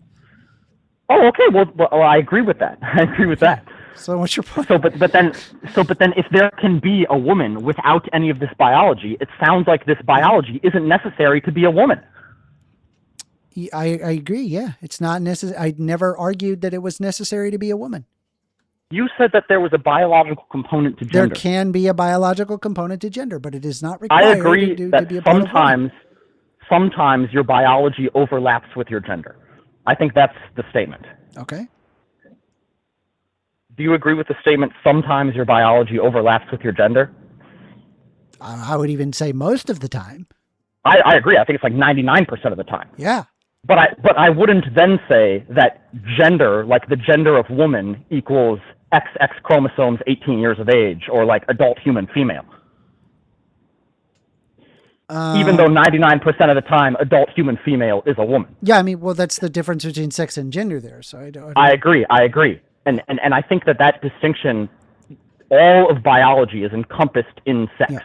Well, I mean, that doesn't, again, like none of this revokes like my position of like. I agree with your position. Hold on, give me a second. Yeah, sorry. I had to server mute somebody who just joined in the Discord. Yeah. I agree. This doesn't negate your position. I wasn't trying to negate your position. I'm just arguing about like the semantics of the argument. I'm trying to. Fair enough. I appreciate the epistemological challenge. It's good. I appreciate it. Okay. All right, man. Thank you for humoring me. Wex. Yeah. You have a great day. Yeah, you have a good one too. Yep. Bye-bye. Bye-bye. For those of that just joined, hello everybody. Think about Hold on, that's why we need to do some new ideology. Poon, why are you spamming the soundboard? Please. I have to have you server muted. I apologize. I have to do that. Anyway, let's take a look here. There's the discussion of gender and sex. We are taking calls. Phone number is 202-998-5218. Want to hear you out? If you have a discussion. If not, then I'm just going to keep playing more Zelda. If you guys just joined in, by the way, and you guys are new here, welcome. And if you're not new here, you're not subscribed, please do me a favor. Please subscribe. Subscribe to my channel. I appreciate y'all very much for joining in. I love having these kinds of discussions. All right, here we go. We got a phone call. Like having fun, I don't give a fuck. Hold on, give me a moment. You're on the line with 1stAmender. Hey, what's up? Hey, can I get your name? Edwardo Fultz. Edwardo Fultz. All right, Eduardo. Yeah. What would you like to talk about? Can you just give me one quick second? I got a couple of bands to do. Looks like we've got a few people who joined in that will be getting banned. Niggas Coley though. Copson got the Jemmy though. Got the Jackie though. Jenny is a tranny though. Ban them. Looks like we got a bunch of people. It looks like I'm getting a little bit of a raid. So just give me one quick second. Okay. I'm just going to do some hard bans. Wait, where's the a raid? Yeah, a raid on my server. It's not new. This is none of this. I mean, where's the cut? Do you know where it's coming from? Because I know that they're like, people from like r/Markiplier who raid streamers all the time. No, this is I've not seen it that happen. kind of raid. Just got to make sure that. All right, I think. Yeah, Irma. It looks like that you're in the recording live. So could you do me a favor and just ban just insta ban users that right click ban? Do you know where it's coming from? Because I know. Yeah. I appreciate that. Looks like we got a user sand swept. I'm going to ban them. You should be able to see them in the welcome category there, Irma. So you could just ban whoever. I give you full permission. Anyway, go ahead. I'm sorry, Eduardo. I want to give you my undivided attention. I appreciate you calling in. Go ahead. All right. What do you want to talk about? I mean, the one thing right now, I guess, is maybe the Iran war. I mean, that's the big thing. I'm Jewish, by the way, if that matters. Gotcha. Yeah, let's talk about the Iran war, because that's a pretty big point of contention among the the right now. Yes. Yeah, I mean, well, I'm pretty progressive. And so, while I don't like Iran and what they are, and I think that they have an extremely oppressive, system, their government is extremely oppressive, and it is, directly antagonistic to its own citizens. I don't feel that the United States has a right to, threaten destroying their society. And I think that this war is completely optional. And I'm also very upset that the United States has gone out of their way to destabilize the Middle East for its own monetary benefit, often for its own monetary gain or for security gain or assistance to the ethno-state that is Israel. Well, yeah, I agree. All that money should go to Israel. I mean, I come from I'm descended from a line of Russian Jews who fled to Israel. Like I don't want any of that money going to Israel. I don't believe we should fund ethno-states. Well, are you anti-Semitic? What the fuck, dude? No, it is not anti-Semitic to be against ethno-states. No, it is, okay? No. The Jews like me, we need an ethnostate. There are still so many Nazis Romani, out there for in the example, world. Roma people or gypsies or whatever, they can exist. Hey, that's a slur. Don't say that. I have plenty of Roma friends. Don't say that. Are you gonna troll, or do you want to have? No, an I'm being serious. Please. Okay, Go on. that's not a slur. Number one. Number two, they can those people can exist without having an ethnostate. Black people can exist without having an ethnostate. White people can exist without having ethnostate. I'm not anti-white by saying white people ought not have an ethnostate. In the same reason that Jewish people can exist and ought exist, but not have an ethnostate. Do you understand? Well, yeah, but the Goyim don't deserve an ethnostate. That's the problem. All right, gotcha. Because you see what happened. Nazi Germany was an ethnostate. You saw what happened to my people. Good talk. This is good talk. What do you mean good talk? Please. Idiot. Please don't troll. I am actually genuinely interested in having a good discussion. I don't want to engage with a troll. If you want to have an actual discussion, then please call in. Phone number 202-998-5218. Appreciate y'all very much for joining in. If you are just joining in, please consider a sub and liking the video. I appreciate y'all very much. We are taking calls. If I do not get a call shortly, then I will be playing my game. Looks like we got a bunch of people who just joined. Normally I end the stream at about this time, but considering we have as many people as there are, we're going to go ahead and engage in some calls. Here we go. You're on the line with 1stAmender.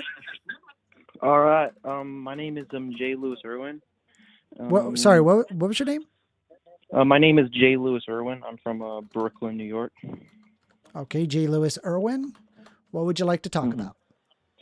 Yeah, I would like to talk about the ICE and all that stuff going on across America. I'm kind of curious of what is your opinion on ICE and illegal immigration? I'm in agreement with the 50% of Americans in that we should abolish ICE.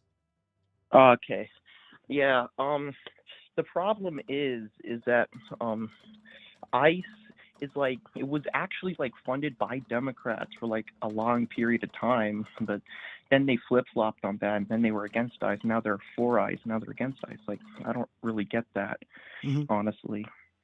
Yeah, I mean, I think you could, for example, purpose ICE to do a specific task and that it meet that particular task, but then that it goes way beyond that original task, and then it breaches into unconstitutional territory. Yeah. I have a pretty sad story. I have a friend of mine name is Jimbo. I believe, yeah, his name is Jimbo. Jimbo. He disappeared a few months ago. He was on this server, because I'm a stoner, and we used to be on a server known as the Shroom Cord being an abbreviation for Discord, and we were having a good chat and everything. We were best friends, and then all of a sudden Jimbo said that ICE was at his door, and what? I have no idea. What happened to Jimbo? Then a few days later, he told me that he was being deported back to Mexico, or Los Ceto, where he was born and raised, in a little village. Okay. And apparently ICE's justification for why Jimbo was deported was apparently he had over a terabyte worth of one-shot pee on his cord. What? What? One shot. It's an indie slot game made by this stupid fucking nigger known as Alex. I don't know who he is. All right. Well, good talk. You get one chance to do that. You get blocked instantly. I don't appreciate that. If you want to have a conversation, we can, but if you're going to come in and just say a bunch of slurs, you're going to get insta-banned. You will not be able to call the channel again. And I promise you, it's a lot quicker for me to block numbers than it is for you to obtain new ones. So we're going to get rid of that. We are taking calls. You don't deserve that, Amender. That's messed up, man. It was messed up. Anyway, we are taking calls. Phone number 202-998-5218. You want to call in and have a discussion, we can do so. I do want to hear you out. I do want to have a genuine discussion with y'all. Sadly, it looks like that we're getting a bit of a bunch of trolls coming in with some BS.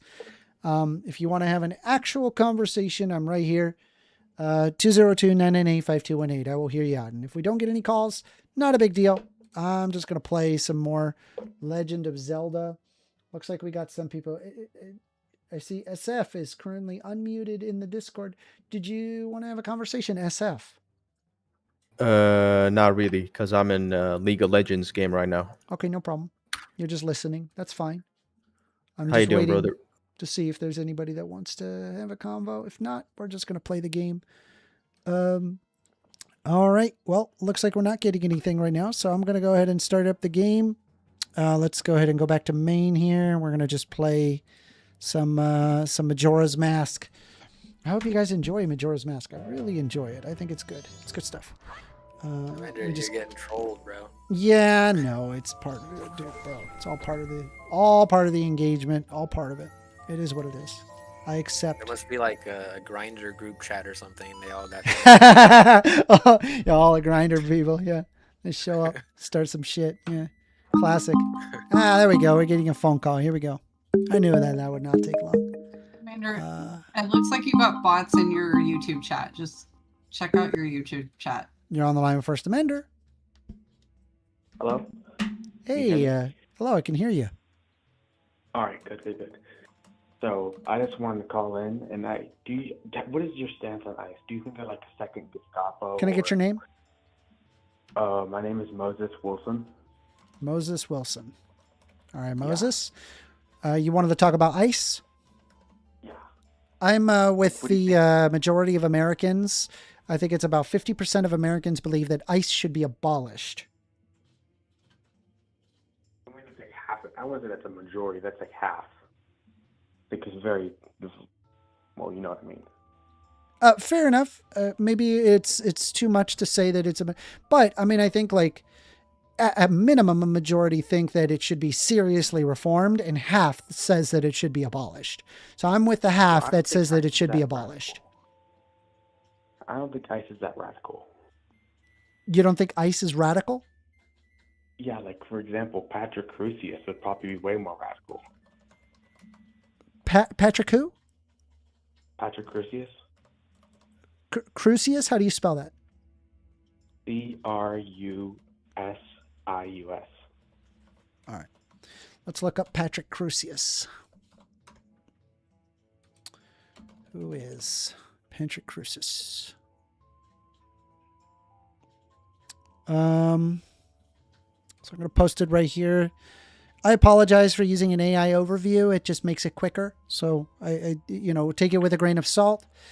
Patrick Wood Crusius, born 1998, is an American domestic terrorist who pleaded guilty to murdering 23 people and injuring 22 others in a racially motivated mass shooting in a Walmart in El Paso, Texas on August 3rd of 2019. He targeted Mexicans driving 700 miles to carry out the attack to stop self-described Hispanic invasion in Texas. All right, so you're saying that ICE is not as radical as Patrick Crusius? I would agree. Yeah, I don't think like ICE is like some like evil like Gestapo Nazi-esque like force. I would say it's a law enforcement body, just with a corruption issue. I would say untrained officers. Give me one quick second. Hold on. Give me a moment.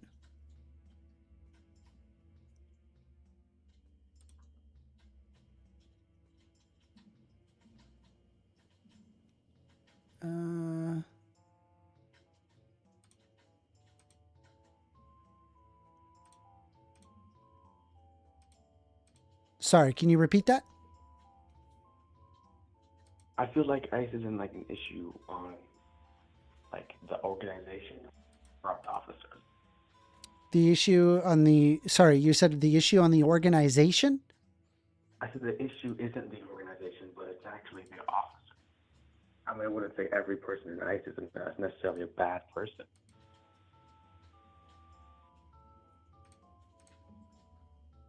Can you hear me? Yeah, just give me a quick second. Just dealing with some people in my chat. I apologize.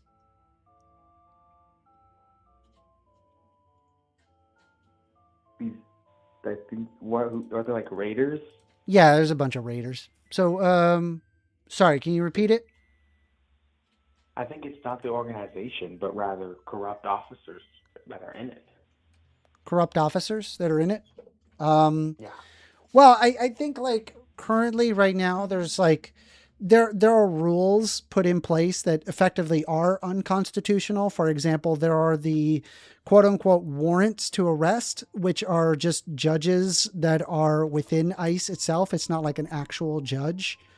And so the whole checks and balances of power are not met.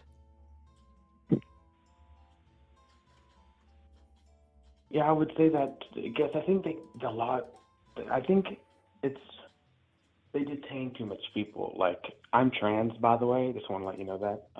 Female to male, so that's why my voice is deep. And I don't know what relevance that has to anything, but okay. I'll tell you. And I think I don't think they're necessarily like right wing in terms of what they're doing, because I think they're just like evil, if you get what I'm saying. Who's evil? ICE. Yeah, I mean, there's like a lot of far right people that are there. I would, because I know a lot of people, far righters, don't like Trump, like Adam Waffen. Okay. But I just really wanted to call in and say that I'm making myself dinner, and that's about to come out soon. So nice talking to you. I appreciate it. Thank you for the call, Moses. Are you subscribed? Thank you. Bye. All right, he's not responding, but okay, not a problem. All right. Let's take a look here. Well, we are taking calls. Phone number is 202-998-5218. We can have a call, have a discussion. More than happy to hear you out.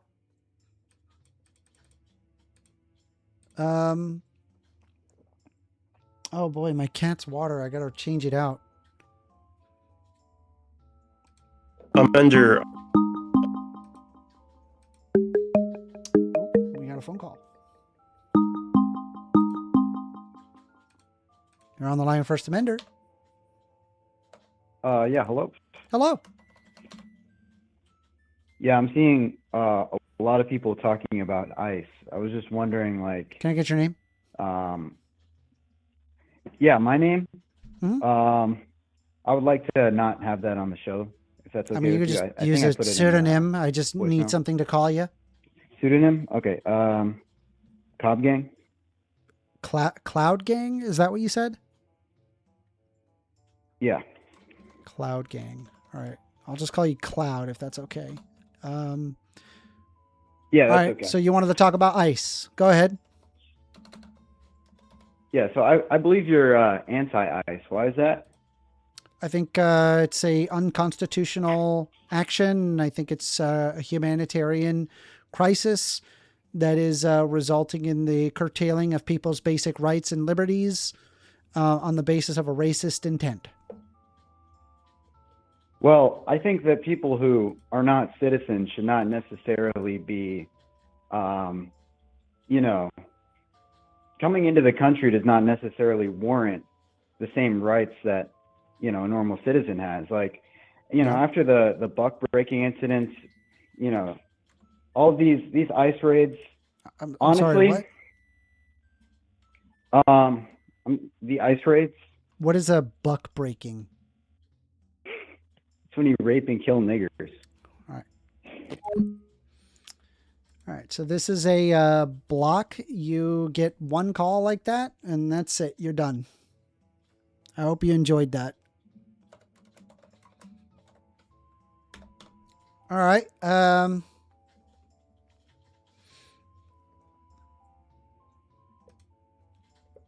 just waiting for any actual discussion that people want to have instead of this nonsense. Mind you, this is all the right has, right?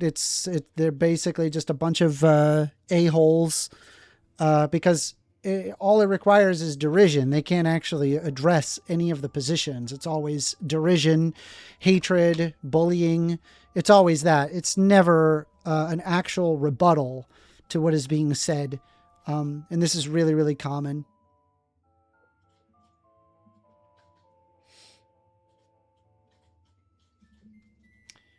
Let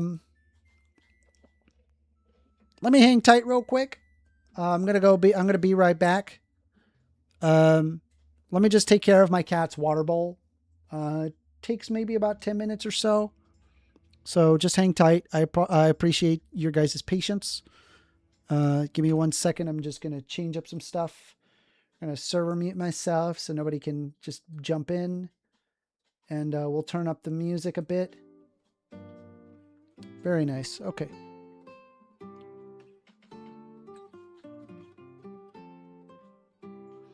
Irma says, YouTube needs a corner. Irma, I am going to promote you to mod. And what I need you to do is if you find instances of attempts of doxing or any problems, please can you do me a favor and hit them and hide the user and report it, of course. Appreciate it. Anyway, I'll be right back.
Okay.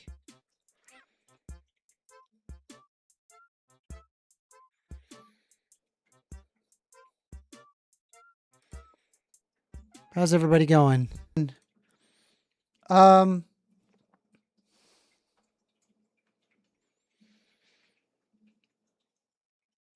think for now, I'm going to stop taking calls. All right, so let's see. I was looking at this game here. All right.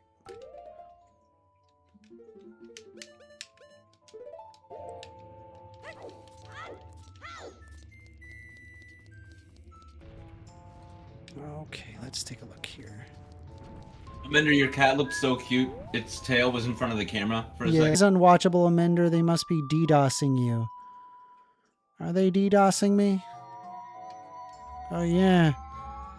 How about that? Let me look here.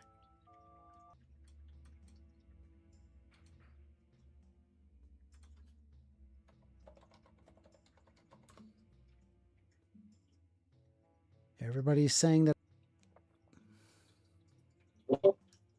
Amanda, I love how I called you earlier to tell you that most of us just want a good faith discussion, and then you just get swarmed with troll calls. So I look like an asshole. Sorry, what? That you don't want to give them the victory of calling it, but if it's unwatchable. Hmm.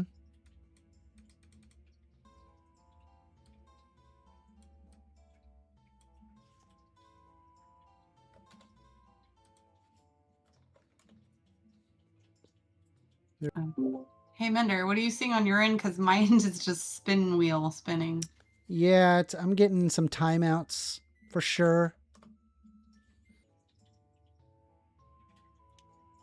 Is this something done passively or is someone typing away like a fiend right now? I don't know. It's barely working. Lots of dropped frames. Let me check my internet. Would it affect us here on Discord too? No, I just see that it could honestly just be my ISP just giving me trouble. Honestly, I think it could be Restream. Yeah, I think it could just be Restream. I've seen it do this before. What a shame. Consider a sub and let's continue having call-ins. So I appreciate y'all very